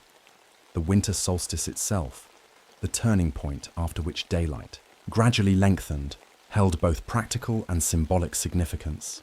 Historical sources mention celebration among all social classes, including thralls, when the visible lengthening of days began. Archaeological evidence shows increased activity in craft production immediately following the solstice, suggesting renewed energy as psychological spirits lifted with increasing light. For thralls, this period represented the beginning of a gradual transition back toward the patterns of other seasons. Late winter brought its own challenges. Food stores began to diminish noticeably, and rationing often intensified. Archaeological Evidence from thrall quarters during this period shows increasingly creative use of minimal resources. Bones processed more thoroughly for marrow, less desirable preserved foods consumed more frequently, grain ground more finely to create the impression of greater volume when prepared. Historical sources occasionally mention increased thrall mortality during late winter, particularly among the elderly or already weakened individuals. The transition from winter to early spring represented a critical period in the thrall experience. As daylight increased, outdoor work gradually resumed, though often under challenging conditions. Tasks like clearing drainage channels before spring thaw, repairing winter damage to field boundaries, and preparing tools for planting fell disproportionately to thralls. Archaeological evidence shows increased rates of injury in thrall remains dating to this transitional season, suggesting that dangerous work on frozen or partially thawed ground was typically assigned to unfree labourers rather than valuable free farm members. Throughout these seasonal transitions, your personal experience as a thrall would be shaped by numerous factors: your specific role within the thrall hierarchy, your relationship with the master and other household members, your physical condition and age, your adjustment to or resistance against captive status, and even your individual temperament. The archaeological and historical record reveals patterns, but cannot fully capture the diversity of lived experiences within the unfree population. The psychological strategies for managing winter confinement likely varied as widely as the individuals employing them. Some thralls might focus intently on skilled crafts, finding satisfaction in creation despite unfree status. Others might invest in social relationships within the thrall community, creating mutual support networks that provided emotional resources. Some might retreat into private mental landscapes, preserving memories or imagining freedom during repetitive tasks requiring little active attention. Archaeological evidence occasionally provides glimpses of these coping mechanisms through personal objects, carefully maintained despite their minimal material value. As winter finally released its grip on the landscape and the farm prepared for spring planting, your annual cycle as a thrall would begin anew. The experiences of the dark season, both hardships and rare moments of reduced physical demand, would fade as the agricultural cycle demanded increasing labor. The knowledge accumulated during previous years would inform your approach to familiar tasks, perhaps providing small efficiencies that made survival more manageable. This seasonal rhythm, the gradual shift from harvest to winter confinement to spring renewal, structured thrall existence year after year. While individual days might blend together in their similarity, these larger patterns provided a framework for measuring time's passage. For a thrall serving a lifetime in captivity, these seasonal transitions might mark decades of unfree labor, each winter bringing both familiar challenges and subtle changes as both captive and household aged.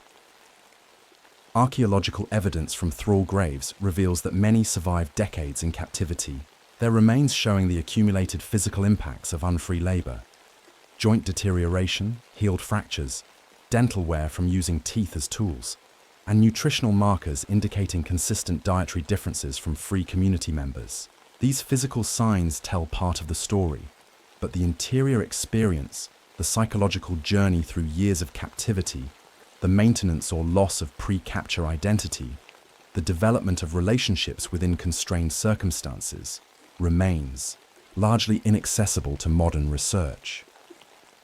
What we can reconstruct with reasonable confidence is the cyclical nature of thrall existence, the predictable progression through seasons of varied but unending labor, the environmental conditions that shaped daily experience, and the social context in which unfree people navigated their circumscribed lives. From summer's exhausting fieldwork through autumn's harvest intensity, to winter's confined indoor focus and spring's renewal of agricultural demands, the thrall's year represented a continuous cycle of labor performed for others' benefit, with only minimal accommodation for personal needs or desires. This daily reality, the minute details of food, shelter, clothing, work, and relationships available to unfree people in Norse society, provides essential context for understanding the broader institution of thraldom. Beyond the dramatic moments of capture or rare opportunities for freedom lay these ordinary days of existence, the accumulated experiences that defined most of a thrall's life.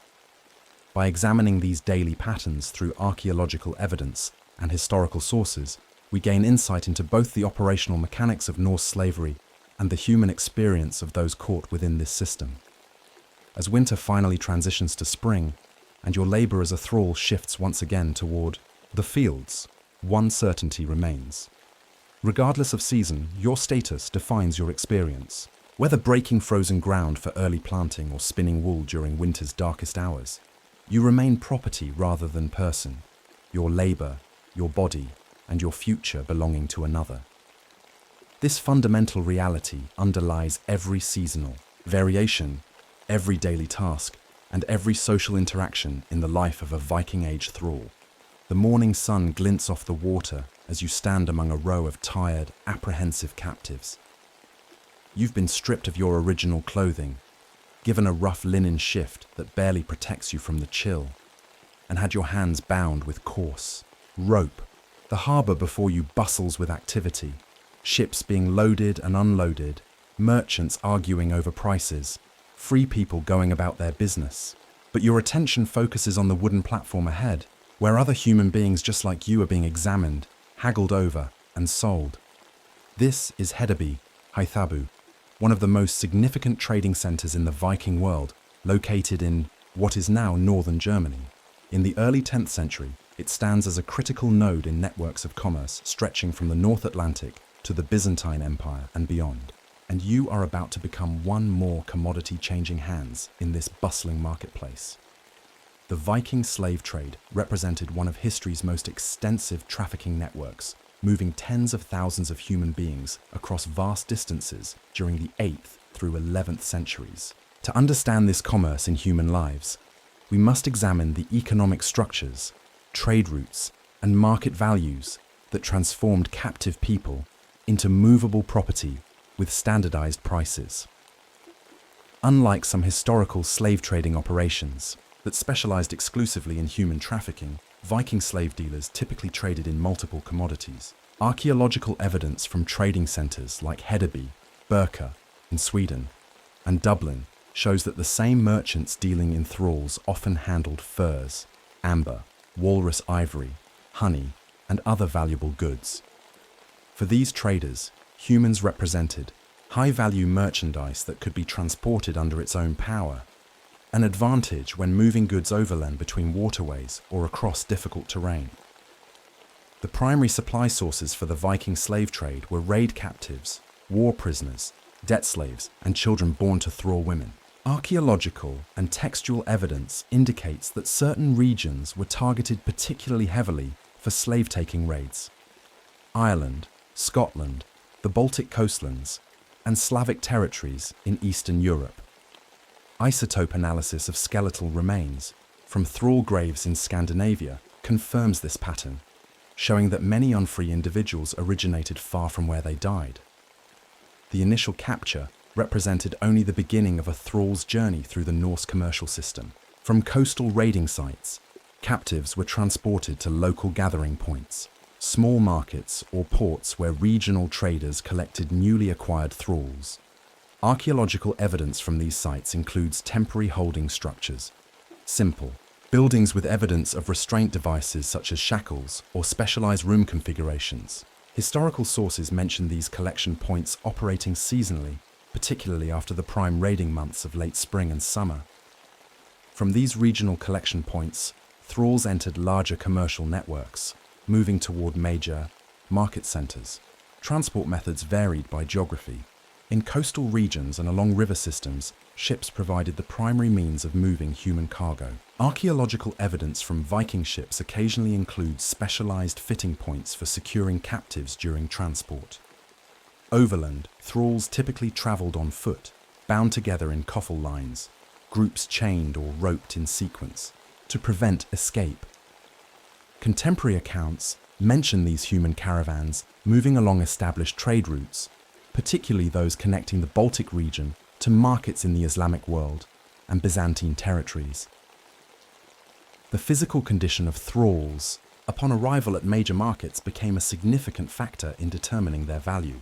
Archaeological evidence from trading centers shows facilities for basic maintenance of human merchandise, areas for washing captives, rudimentary medical treatment spaces, and temporary housing structures.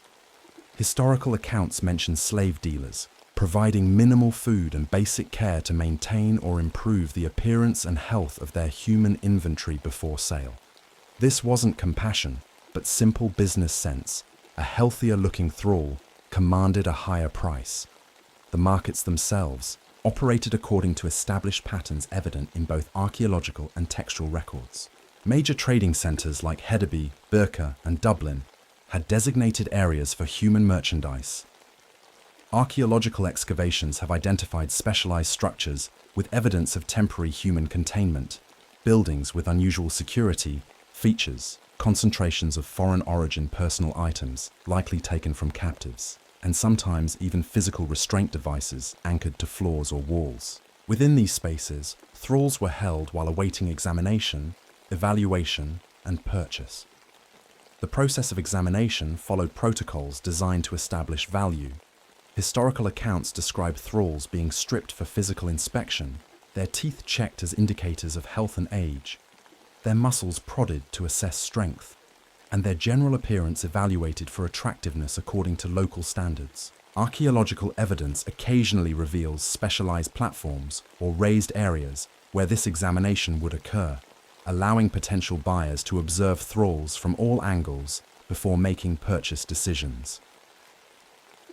The valuation of a thrall involved multiple factors apparent in both historical sources and comparative pricing information. Age represented perhaps the most significant determinant.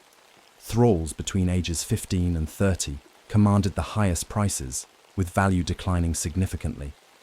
For children, whose survival was less certain, and older individuals, whose productive years were limited, gender affected valuation differently across markets.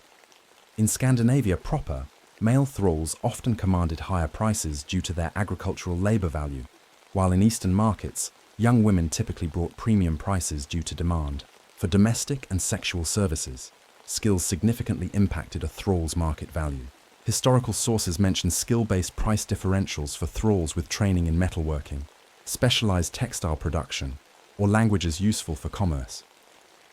Archaeological evidence occasionally supports these accounts through grave goods suggesting specialized status for certain thralls, buried with tools of their trade or in positions indicating higher status than ordinary unfree laborers. A thrall with valuable skills might command double or triple the price of an unskilled individual of similar age and condition. Physical appearance played a complex role in valuation. Contemporary accounts mention preferences for certain physical types in different markets. Byzantine buyers reportedly valuing fair complexions and light hair, while domestic Scandinavian purchasers prioritizing signs of strength and endurance. Archaeological evidence provides limited insight into appearance-based selection, though isotope analysis confirms that thralls from particular regions were more likely to be exported to specific markets, suggesting systematic preference patterns. The act of sale itself followed established commercial protocols. Unlike some later slave markets with elaborate auction systems, Viking slave trading typically involved direct negotiation between seller and buyer. Historical accounts mention thralls being displayed in groups by category, age, gender, origin, with individual examinations preceding price discussions. Archaeological evidence from trading centers shows designated transaction areas, spaces where goods of all types, including humans, changed hands under standard market conditions, often with some form of official oversight ensuring compliance with local commercial regulations. Monetary values for thralls varied widely by time period and location, but certain patterns emerge from historical sources. In 9th century Norway, a male thrall in good condition might be valued at 8 oars of silver, approximately 1 mark, roughly equivalent to 8 cows or 24 sheep. Female thralls of prime age typically brought similar prices in domestic Scandinavian markets. These values fluctuated with supply conditions. After major military campaigns generated numerous captives, prices typically dropped due to market saturation. The archaeological record occasionally provides direct evidence of thrall pricing through grave goods associated with merchants active in the human trade. Silver hoards, found in trader graves, sometimes contain distinctive cut pieces, hack silver, in common weight units that align with textually documented thrall prices. Merchant scales found in archaeological contexts show standardized weight units that would have been used to measure the silver or other valuables exchanged for human merchandise. Payment methods varied across the Viking commercial world. In Scandinavia, proper hack silver, pieces of silver cut to specific weights, served as the primary currency for major purchases, including thralls. Archaeological evidence shows widespread use of these standardized silver fragments throughout Viking trade. Networks with testing cuts visible on many pieces where buyers verified silver purity. In regions with developed coinage systems, like the Byzantine territories or Islamic caliphates, standard coins might be used for thrall purchases. In more remote areas, barter arrangements involving trade goods of established value, furs, amber, walrus ivory, might substitute for precious metal. The market scene itself would overwhelm your senses as you await your turn for examination and sale. The cacophony of different languages reflects Hedeby's international character: Norse merchants, Frisian traders, Slavic middlemen, and occasionally, buyers from more distant regions including Arab and Byzantine territories. The smell of unwashed bodies mingles with exotic spices being traded nearby, cook fires preparing food for free citizens, and the distinctive tang of the harbour. Visual stimulation comes from the variety of dress styles, from the simple garments of local farmers to the occasionally elaborate apparel of wealthy foreign merchants. For you as a thrall awaiting sale, the experience is defined by profound uncertainty. Unlike livestock or trade goods around you, you understand the proceedings that will determine your fate. You might have picked up enough Norse during your captivity to grasp fragments of conversation about your potential value. You can see the faces of other thralls who have already been purchased, some showing relief at being bought by seemingly less harsh masters, others displaying dread at their new owner's reputation or appearance.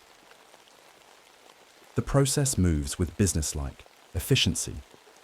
When your turn comes, you are led to the examination area and positioned for optimal viewing. Your temporary garment might be removed or lifted to allow inspection of your physical condition. You are prodded, turned, and your mouth is forced open to check your teeth. The trader who has brought you to market recites your supposed attributes, your origin, any skills you possess, often exaggerated, your temperament, invariably described as docile and hard-working regardless of reality, and your physical strength. Potential. Buyers ask questions, sometimes addressing you directly if they share any language in common, more often speaking about you in third person to the seller. They may test your reflexes, check your hands for calluses indicating previous work experience, or examine any wounds or scars to assess whether they might affect your work capacity. The entire process typically takes only minutes before negotiations begin over your price. The negotiation follows standard haggling practices evident throughout Viking commercial culture. The seller starts with an inflated value. The buyer counters with a lowball offer. Archaeological and textual evidence suggests these negotiations typically involved ritualized complaints about quality and exaggerated claims of value, following cultural patterns that would have been familiar to all market participants. The process might include calling over other merchants to offer opinions on fair pricing, references to recent comparable sales, or strategic walking away to indicate disinterest before returning to continue bargaining. Once a price is agreed upon, the transaction is completed with surprising formality for such a morally fraught exchange. Archaeological evidence from trading centers shows dedicated spaces where transactions were recorded by witnesses or market officials. Historical sources mention formal phrases or handshakes that signified completed sales and transferred ownership, rights. In some Viking trading centers, particularly those with mixed religious populations, simple written contracts might be created, though these rarely survived in the archaeological record due to the perishable nature of writing materials.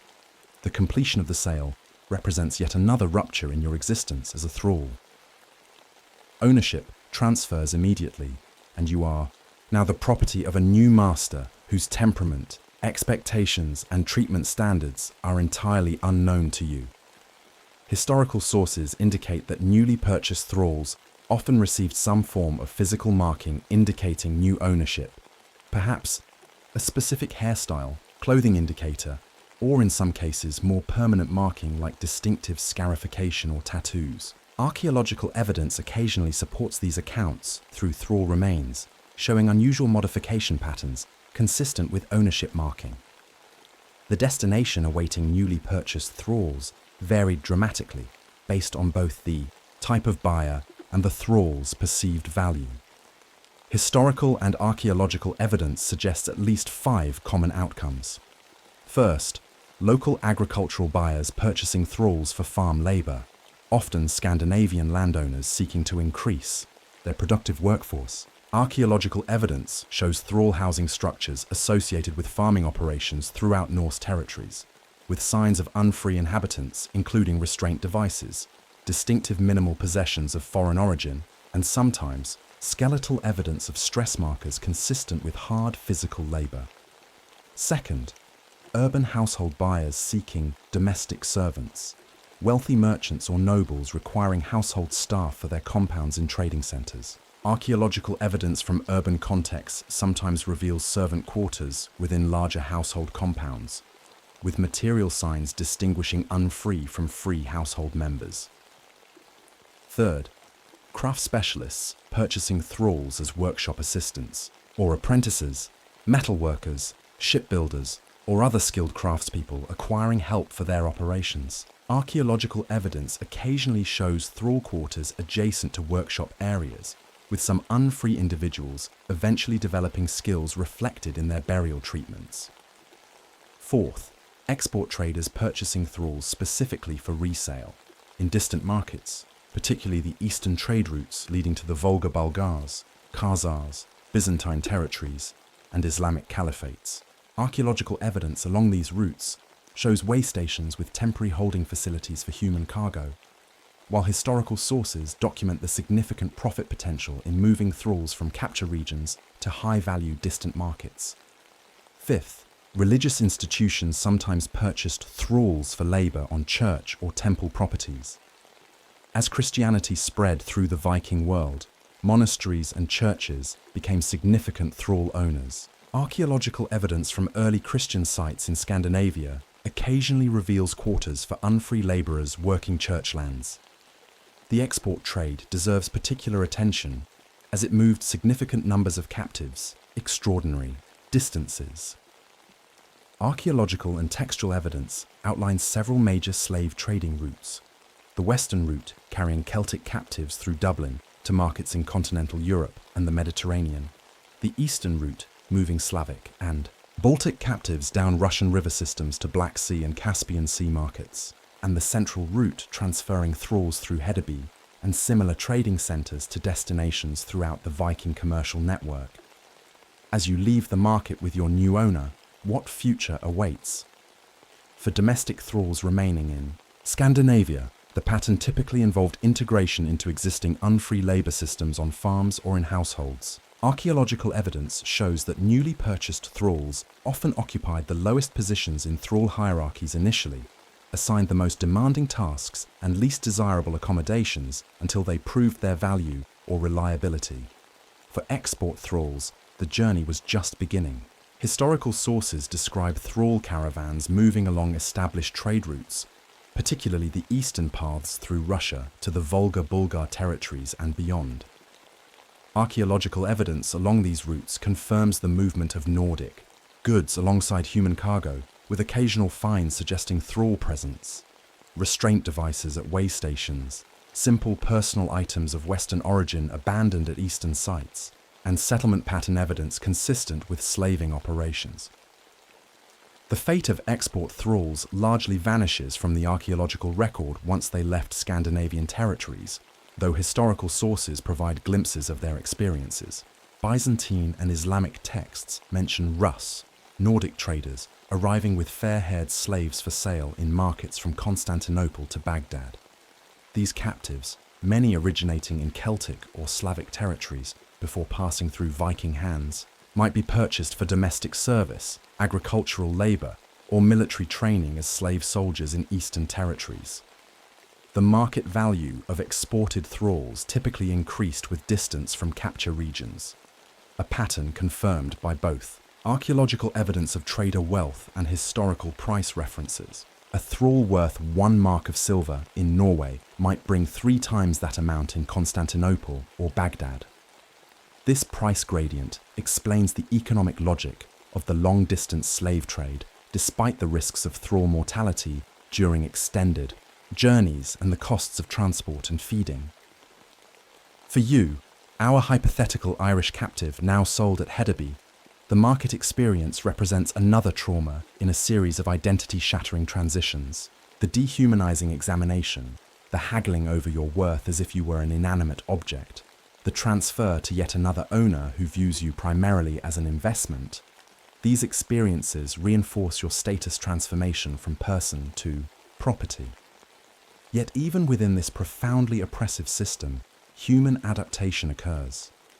Archaeological evidence shows that thralls developed strategies for survival within market systems, sometimes influencing their own sales through strategic behavior during examination or leveraging linguistic skills to affect buyer perceptions.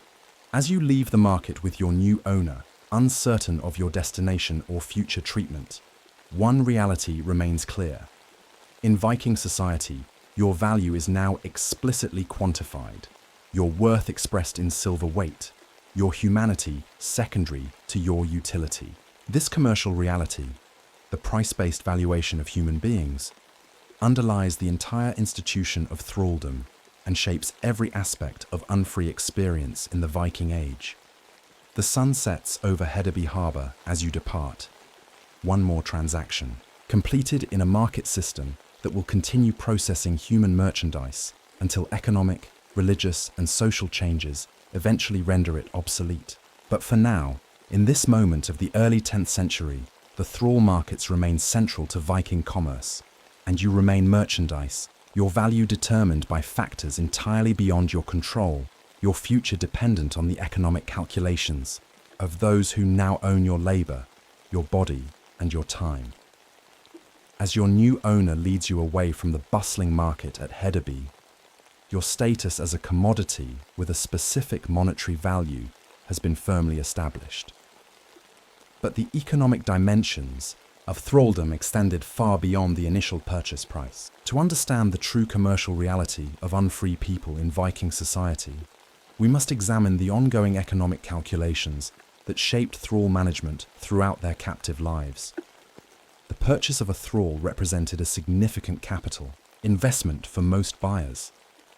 Archaeological evidence from grave goods and hoards suggests that the typical price of a prime-age male thrall, approximately 1 mark, 8 ounces, of silver, represented a substantial sum in Viking economies. For perspective, this amount might equal several months of income for a modestly successful free farmer, or the value of a small ship. Historical sources suggest that only about 10 to 15% of free Norse households could afford to purchase thralls, making thrall ownership a meaningful status indicator as well as a productive asset. This substantial initial investment shaped how owners managed their human property. Archaeological evidence from thrall quarters suggests practical measures to protect valuable property, secure sleeping arrangements, restraint devices for recently acquired thralls, and sometimes guards for larger thrall populations on wealthy estates. Historical sources mention legal penalties for harming or killing another person's thrall, with compensation based explicitly on the thrall's market value rather than moral considerations. The economic calculation of thrall ownership involved sophisticated understanding of return on investment. Archaeological evidence from farm sites shows thrall quarters strategically positioned to maximize work efficiency and minimize escape opportunities. Historical sources occasionally reference productivity expectations for thralls. How much field could be worked in a day? How much wool processed? How many goods produced? These standards suggest ongoing valuation of thrall labor against the initial and continuing costs of ownership. The continuing costs of maintaining a thrall included basic sustenance, minimal clothing, shelter, and occasional medical care. Archaeological evidence consistently shows dietary differences between free and unfree people on the same farms. Thrall remains typically showing signs of adequate but lower quality nutrition focused on cheaper, more abundant foods. Historical sources mention thrall food allowances that prioritized filling calories over variety or quality, typically grain-based with minimal protein compared to free household members. Clothing expenses for thralls were minimized through use of the coarsest fabrics and extensive reuse. Archaeological textile remains from contexts associated with thralls show heavier, rougher weaves than those used by free people, with extensive patching and repair indicating long service life. Historical sources mention thrall clothing allocations, typically 1 or 2 sets of garments annually, often made from homespun wool rather than purchased fabrics. Shelter costs varied by region and farm size. Archaeological evidence shows thrall housing ranging from dedicated outbuildings on larger estates to corner spaces within main dwellings on smaller farms. The construction quality of dedicated thrall quarters was universally lower than that of free housing, simpler construction techniques, minimal insulation, and cheaper materials. Historical sources occasionally mention farm inventories that include thrall housing valued at significantly less than other farm structures of similar size. Medical care represented an occasional but necessary expense to maintain thrall value. Archaeological evidence from thrall remains shows instances of set bones, treated infections, and even basic dental interventions.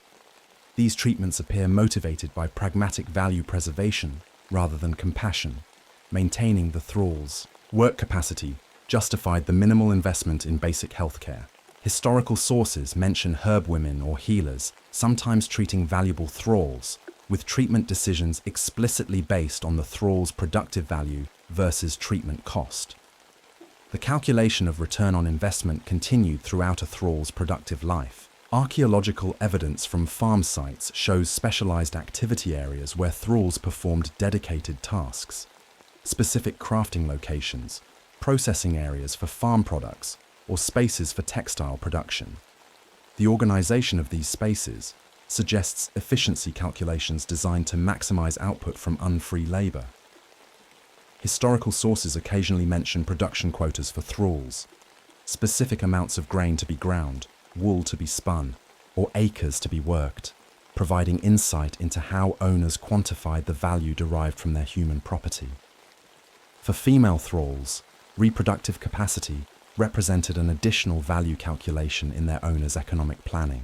Children born to thrall women automatically belong to the mother's owner, increasing the household's unfree workforce without additional purchase costs. Archaeological evidence occasionally reveals thrall family units housed together, suggesting some owners encouraged family formation among valuable thralls to both increase stability and produce new unfree workers. Historical sources mention higher values placed on female thralls of childbearing age, with fertility implicitly factored into purchase prices. The economic valuation of children born into thralldom shows interesting patterns in the archaeological and historical record. Infant and child remains in thrall contexts show higher mortality rates than those in free households, suggesting limited investment in struggling infants. However, children who survived early years received increasing resource investment as they approached productive age. Archaeological evidence shows child-sized tools in thrall contexts, indicating that work training began early, typically around age 6 to 7, with full work expectations by early teens. The thrall's value as an asset changed over time, creating different management considerations at various life stages. Archaeological evidence from thrall remains shows distinctive patterns of wear and injury correlated with age. Younger adults typically showing acute injuries consistent with demanding physical labor, older individuals showing chronic conditions and adaptive behaviors. Historical sources occasionally mention age-based task assignment, with aging thralls shifted to less physically demanding but still productive roles to maximize return on the original investment throughout their useful lives. The depreciation of thrall value with age created economic incentives that shaped elder care in thrall populations. Archaeological evidence presents a mixed picture. Some thrall graves show older individuals who received care despite reduced productivity, while other contexts suggest abandonment or neglect of aged, unfree people. Historical sources mention both practices. Some accounts describe valued elderly thralls maintained as childcare providers or mentors to younger thralls, while others reference the practice of freeing elderly thralls partly to relieve owners of maintenance costs once productive value had diminished. The economic calculation extended to reproduction and family formation among thralls. Archaeological evidence occasionally reveals family groupings in thrall quarters, identifiable through DNA analysis or burial proximity. These findings suggest that some owners permitted or encouraged family bonds among thralls, recognizing that such connections could reduce escape attempts and create multi-generational loyalty. Historical sources mention thrall marriages, though without legal standing, and kinship groups among unfree populations, particularly on larger estates where multiple thralls served the same owner over generations. For thralls with specialized skills, the value calculation became more complex. Archaeological evidence sometimes shows privileged treatment for craft specialist thralls, better housing, superior diet, and occasionally personal possessions beyond those available to field thralls. Historical sources mention differential treatment for valuable specialists, including sharing of profits from craft production, better living conditions, and occasionally paths to eventual freedom. These arrangements reflected sophisticated understanding of incentive structures needed to maximize return from skilled human property. The resale value of thralls remained an important economic consideration throughout their captive lives. Archaeological evidence from trading centers shows continuing thrall commerce beyond initial capture sales, transactions involving previously owned thralls moving between masters. Historical sources mention thralls changing hands as part of inheritance distributions, debt settlements, or strategic workforce adjustments. These secondary sales required ongoing valuation calculations, with thrall prices adjusted based on acquired skills, health condition, age, and behavioral history. The possibility of ransom represented another economic dimension for some higher status captives. Archaeological evidence occasionally reveals thralls with items suggesting higher original status, personal ornaments of unusual quality preserved despite captivity, or burial treatments indicating recognition of pre-capture standing. Historical sources mention ransom arrangements for certain captives, particularly those from wealthy families who could afford substantial payments. These arrangements involved complex negotiations over human value, balancing immediate payment against ongoing labor value. Manumission, the freeing of thralls, also followed economic calculations in many cases. Archaeological evidence sometimes reveals freed thralls, identifiable through burial treatments or residential patterns, who maintained economic relationships with former owners. Historical sources mention several economically motivated manumission patterns: strategic freeing of elderly thralls to reduce maintenance costs, freedom purchasing arrangements that allowed owners to recoup initial investment plus profit, or conditional manumission requiring continued service or payment to former owners. The freedom purchase arrangement reveals particularly sophisticated economic thinking. Archaeological evidence occasionally supports historical accounts of self-purchase through finds of small personal hoards in thrall contexts, accumulated valuables likely being saved toward freedom prices. Historical sources mention standard arrangements allowing thralls to work for themselves during limited designated times, saving earnings toward an agreed-upon freedom price typically exceeding the thrall's original purchase cost, effectively generating profit on the initial human investment. These economic dimensions shaped every aspect of thrall experience. As you follow your new owner from the Hedeby market, your treatment will reflect their calculation of how to maximize return on their silver investment in your body and labor. The food you receive, the shelter provided, the work assigned, the punishment or incentives applied, all follow from the fundamental reality that you represent a walking financial asset with carefully calculated value.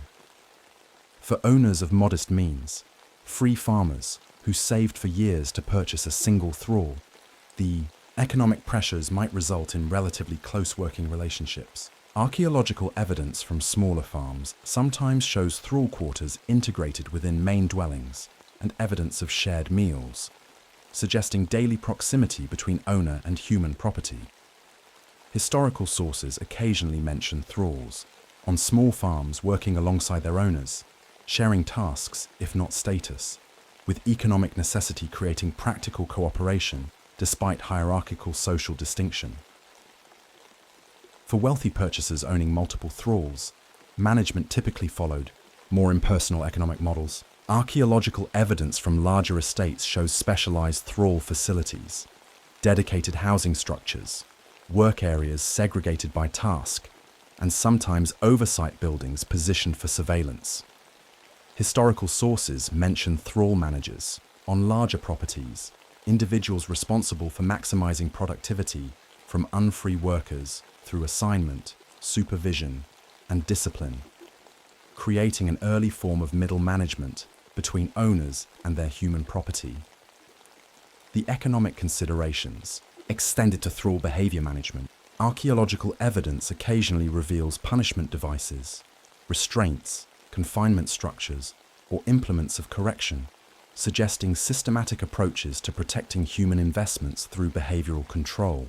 Historical sources mention graduated punishment systems designed to correct thrall behavior without permanently damaging valuable property. Economic calculations balancing immediate discipline against long-term productivity preservation. Incentive systems similarly reflected economic thinking.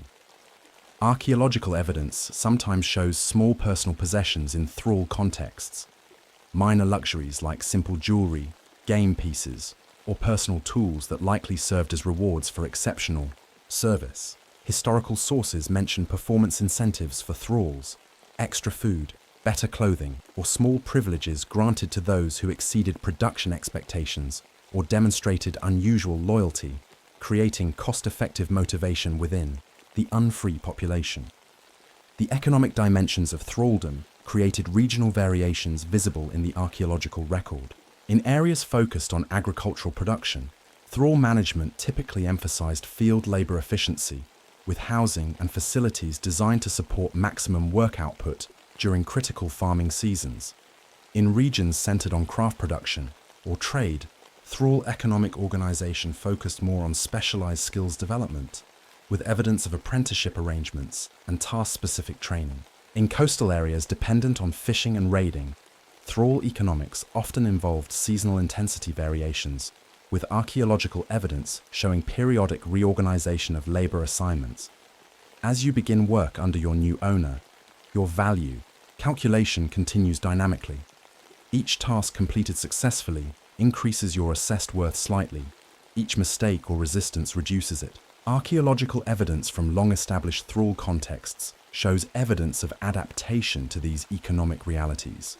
Thrall made improvements to tools improving efficiency, modifications to living spaces enhancing survival in harsh conditions, and community structures among unfree people, creating mutual support within economic constraints. The value calculation that determined your purchase price continues to shape every aspect of your existence, defining the parameters of possible treatment and establishing the framework within which your adaptive strategies must operate. This economic reality, the reduction of human beings to quantifiable assets with calculable return on investment, formed the foundation of the entire thrall system in Viking society. For you as an individual thrall, understanding this economic framework provides limited but real agency within an oppressive system. Archaeological evidence occasionally reveals thralls who successfully manipulated their value calculation, crafting specialists who made themselves essential, household, thralls who became trusted through exceptional service, or individuals who carefully accumulated resources toward eventual freedom purchase. Historical sources mention thralls who achieved unusual status through strategic navigation of their economic reality, sometimes eventually securing manumission or privileged treatment through their understanding of the value systems that defined their captivity. As night falls on your first day with a new owner, the market transaction that assigned you a specific silver value continues to reverberate through your existence. Every aspect of your treatment, from the food portion you receive to the sleeping space assigned, from the work expectations to the oversight applied, reflects your owner's ongoing calculation of how to protect and maximize return on their human investment. This is the economic reality of thraldom. Human beings transformed into assets with quantifiable value, their worth measured in silver weight, their existence redefined according to the cold calculations of ownership return. The economic valuation of human beings extended beyond individual transactions and ownership calculations to shape entire social systems and trading networks across the Viking world. As you settle into life under your new owner, the broader economic structures that facilitated your purchase continue to drive commerce across Northern Europe and beyond, moving thousands of captives like you through established value chains. The international dimensions of the Viking thrall trade created a complex pricing geography visible in both archaeological and historical records. Multiple sources confirm a consistent pattern. Thrall values increased with distance from capture zones, creating economic incentives for long-distance human trafficking, despite the risks and costs involved. A captive initially valued at 6 ounces of silver in Dublin might be worth 8 ounces in Hedeby, 12 in Constantinople, and 16 in Baghdad. This value gradient justified the considerable logistical challenges of long-distance human transport. Archaeological evidence traces these value chains through material remains at trading sites. Excavations at key nodes in the slave trade network, Dublin, Hedeby, Birka, Staraya Ladoga, Kiev, Constantinople, reveal evidence of thrall processing. Holding facilities, restraint devices, and the personal possessions of captives who pass through these centers. Analysis of silver hoards at these same locations shows increasing wealth concentration at points farther along the trading routes, confirming the profit potential in moving human merchandise through the system. The economic structures supporting thrall commerce influenced broader trading patterns. Historical sources mention merchants organizing journeys specifically around human cargo, with other trade goods selected to complement this primary merchandise. Archaeological evidence supports these accounts. Ship burials of wealthy merchants often contain both thrall restraint equipment and luxury trading goods from distant markets, suggesting systematic planning of commercial expeditions centered on human traffic. The financing of slave trading operations reveals sophisticated economic thinking. Archaeological evidence occasionally includes merchant account markers, tally, sticks, counted objects, or weight measures suggesting organized financial planning. Historical sources mention risk-sharing arrangements among merchants, with groups collectively financing slave trading expeditions and sharing profits according to investment percentages. These practices represent early forms of venture capital, centered around human commerce. Specialized infrastructure developed to support thrall trading. Archaeological evidence from market centers shows purpose-built facilities, holding areas with security features, examination spaces designed for efficient human assessment, and transaction locations with evidence of witness presence or record keeping. Historical sources mention standardized market practices for thrall sales, specific days designated for human merchandise, established examination protocols, and recognized certification procedures guaranteeing against hidden defects in human goods. The establishment of market standards for thrall quality created consistent valuation categories. Archaeological evidence from market centers sometimes includes sorting areas with distinguishing features, suggesting thrall classification by type. Historical sources explicitly mention thrall categories affecting pricing. Prime field workers, distinguished by age, physical condition, and demonstrated strength. Household thralls, valued for appearance, cleanliness, and language skills. Craft assistants, assessed for manual dexterity and learning capacity. And specialized categories like bed thralls, evaluated primarily for physical appearance according to regional standards of attractiveness. Value enhancement practices developed within this commercial system. Archaeological evidence occasionally shows processing areas where captives were prepared for market, bathing facilities, haircutting implements, and basic medical treatment spaces. Historical sources mention slave dealers investing in temporary improvements to their human merchandise. Better temporary clothing for sales display, brief periods of improved nutrition to enhance appearance, and strategic presentation techniques. highlighting strengths while minimizing deficiencies. These practices parallel modern staging techniques designed to maximize asset value during sales transactions. Financial systems evolved to facilitate thrall commerce across currency boundaries. Archaeological evidence shows weight-standardized silver becoming increasingly dominant in regions participating in the slave trade, creating a practical universal currency for human transactions. The widespread distribution of standardized weight, sets and testing equipment at trading sites confirms the importance of accurate value measurement in slave trading operations. Historical sources mention value conversion specialists operating at boundary markets, individuals who facilitated exchanges between hack silver economies and regions using minted coinage or other value standards. The economic importance of the thrall trade extended beyond the direct participants to shape broader regional economies. Archaeological evidence from Viking-influenced trading centers shows development patterns consistent with slave trade profits driving infrastructure investment. Harbor improvements, commercial buildings, and defensive structures often correlate, with periods of active human trafficking. Historical sources occasionally make this connection explicit, noting how wealth generated through slave trading funded everything from political power to religious buildings. The economic impact of thrall labor itself represented another significant dimension. Archaeological evidence from production sites, farms, workshops, processing centers shows organization patterns designed to maximize unfree labor efficiency. Historical sources occasionally quantify this impact, with estate inventories listing expected production outputs from thrall workforces, or calculating farm carrying capacity based on available unfree labor. These assessments suggest thrall productivity represented a substantial portion of total economic output in Viking-influenced regions. Taxation systems incorporated thrall valuation. Archaeological evidence occasionally includes tax collection centers with records of human property assessments. Historical sources more explicitly mention thrall-based taxation, Norse leaders assessing wealth partly based on thrall ownership, with tax obligations calculated according to the number and type of unfree workers possessed. These practices formalized thrall valuation within administrative systems, further reinforcing the commodification of human beings. Legal codes developed increasingly sophisticated frameworks for thrall valuation. Archaeological evidence indirectly supports historical accounts of legal assemblies, things, addressing thrall-related disputes, with meeting sites sometimes yielding evidence of restraint devices or temporary holding areas for unfree individuals whose status or value was under adjudication. Historical sources explicitly outline compensation requirements for thrall damage or death.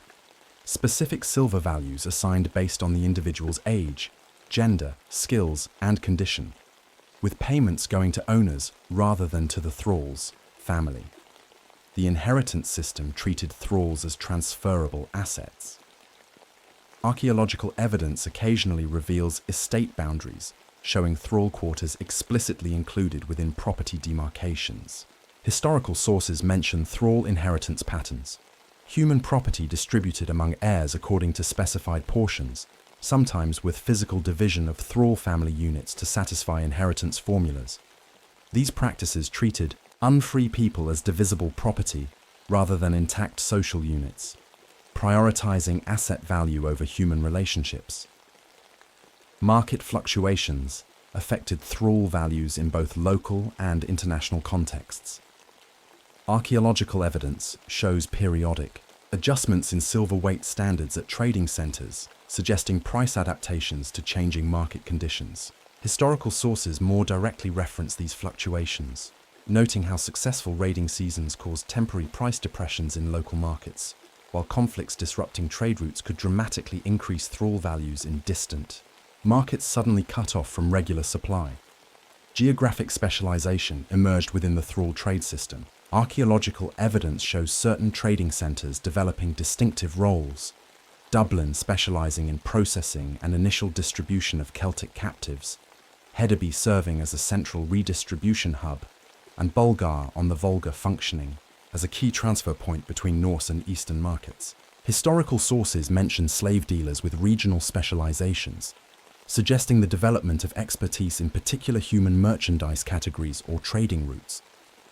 The economic calculation of thrall value created disturbing distortions in human relationships. Archaeological evidence occasionally reveals thrall graves containing individuals from widely separated origin regions buried together, suggesting the formation of relationships between people who would never have met outside the slave trade system.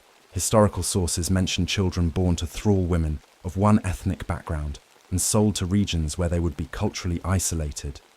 Their value calculation, prioritizing market demand over any consideration of cultural continuity or human connection.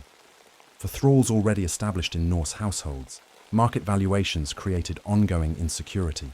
Archaeological evidence sometimes shows sudden changes in thrall quarter populations, suggesting periodic sales to address owner financial needs. Historical sources mention thralls being liquidated to address debt, raise capital for opportunities, or generate inheritance distributions. This perpetual possibility of resale meant that adaptations made to one owner's expectations could be suddenly rendered irrelevant, requiring new adjustments to different owner preferences. The persistence of market value as identity continued throughout a thrall's life. Archaeological evidence from thrall graves occasionally includes tokens suggesting status reduction remained relevant even in death.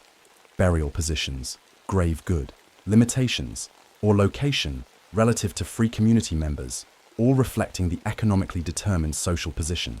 Historical sources mention freedmen, former thralls who had gained liberty, continuing to carry market-based identity markers generations after actual purchase transactions, suggesting the psychological impact of commodification extended beyond physical captivity.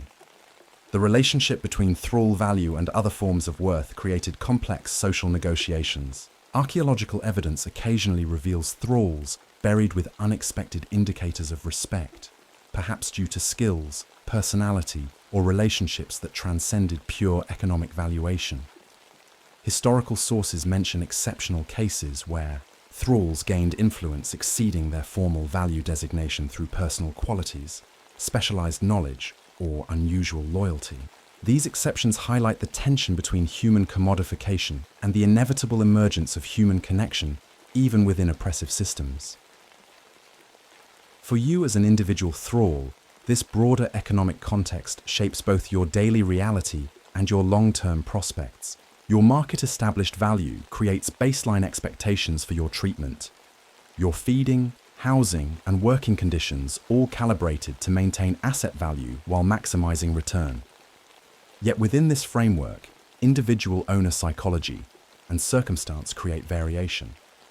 Archaeological evidence consistently shows significant differences in thrall treatment between households, even within the same communities, suggesting that while economic valuation established parameters, individual owner decisions determined specific thrall experiences.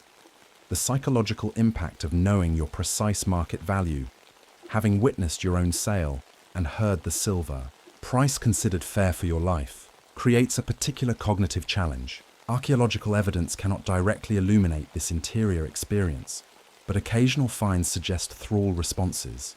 Small personal items carefully maintained despite captivity, cultural markers preserved in private spaces, or evidence of skill development potentially useful for improving status or eventual freedom. Historical sources occasionally mention thrall psychological adaptations, noting how some internalized their value assessment while others maintained internal resistance to commodification despite outward compliance. The economic reality of thralldom created hard boundaries on possibility. Your value, as determined by market forces, establishes what treatments are economically rational for your owner to provide. Preventative healthcare makes economic sense only to the extent that its cost is less than potential value loss through illness or injury. Housing quality is rationally limited to what preserves productivity without unnecessary expense. Food quality logically extends only to maintaining work capacity rather than optimizing health or comfort. These calculations create material conditions visible in the archaeological record through the distinct patterns of thrall remains compared to free populations from the same communities. Yet the economic framework also created conditional opportunities. Archaeological evidence occasionally reveals thralls who acquired possessions beyond basic necessities, small personal items suggesting performance rewards or permitted accumulation toward freedom purchase. Historical sources mention pathways to improved conditions through exceptional service, specialized skill development, or careful navigation of owner needs. The same economic calculations that justified minimal baseline treatment could rationalize improved conditions for thralls who increased their value through reliability, skill acquisition, or special service. The enduring legacy of the Viking slave trade extends beyond the individual experiences of captives like you. Archaeological and genetic evidence reveals the substantial demographic impact of this human trafficking network. DNA studies of modern Icelandic populations show significant Celtic genetic contribution, likely derived from female thralls, while isotope analysis of burial populations across Scandinavia reveals the geographic diversity of individuals who lived and died far from their birthplaces. Historical linguistics identifies vocabulary transfers between Celtic, Slavic, and Norse languages, likely facilitated through thrall populations, creating lasting cultural exchanges despite the oppressive context of their occurrence. As night falls on your new circumstances, the economic valuation that determined your purchase price continues to define your reality. The silver paid for your person established baseline parameters for your treatment, a minimum investment to maintain productive capacity, a maximum expenditure justified by expected return.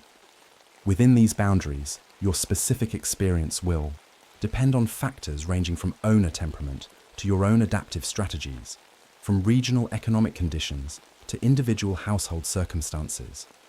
This commercial reality, the reduction of human beings to assets with quantifiable value, represents the fundamental characteristic of thraldom in Viking society.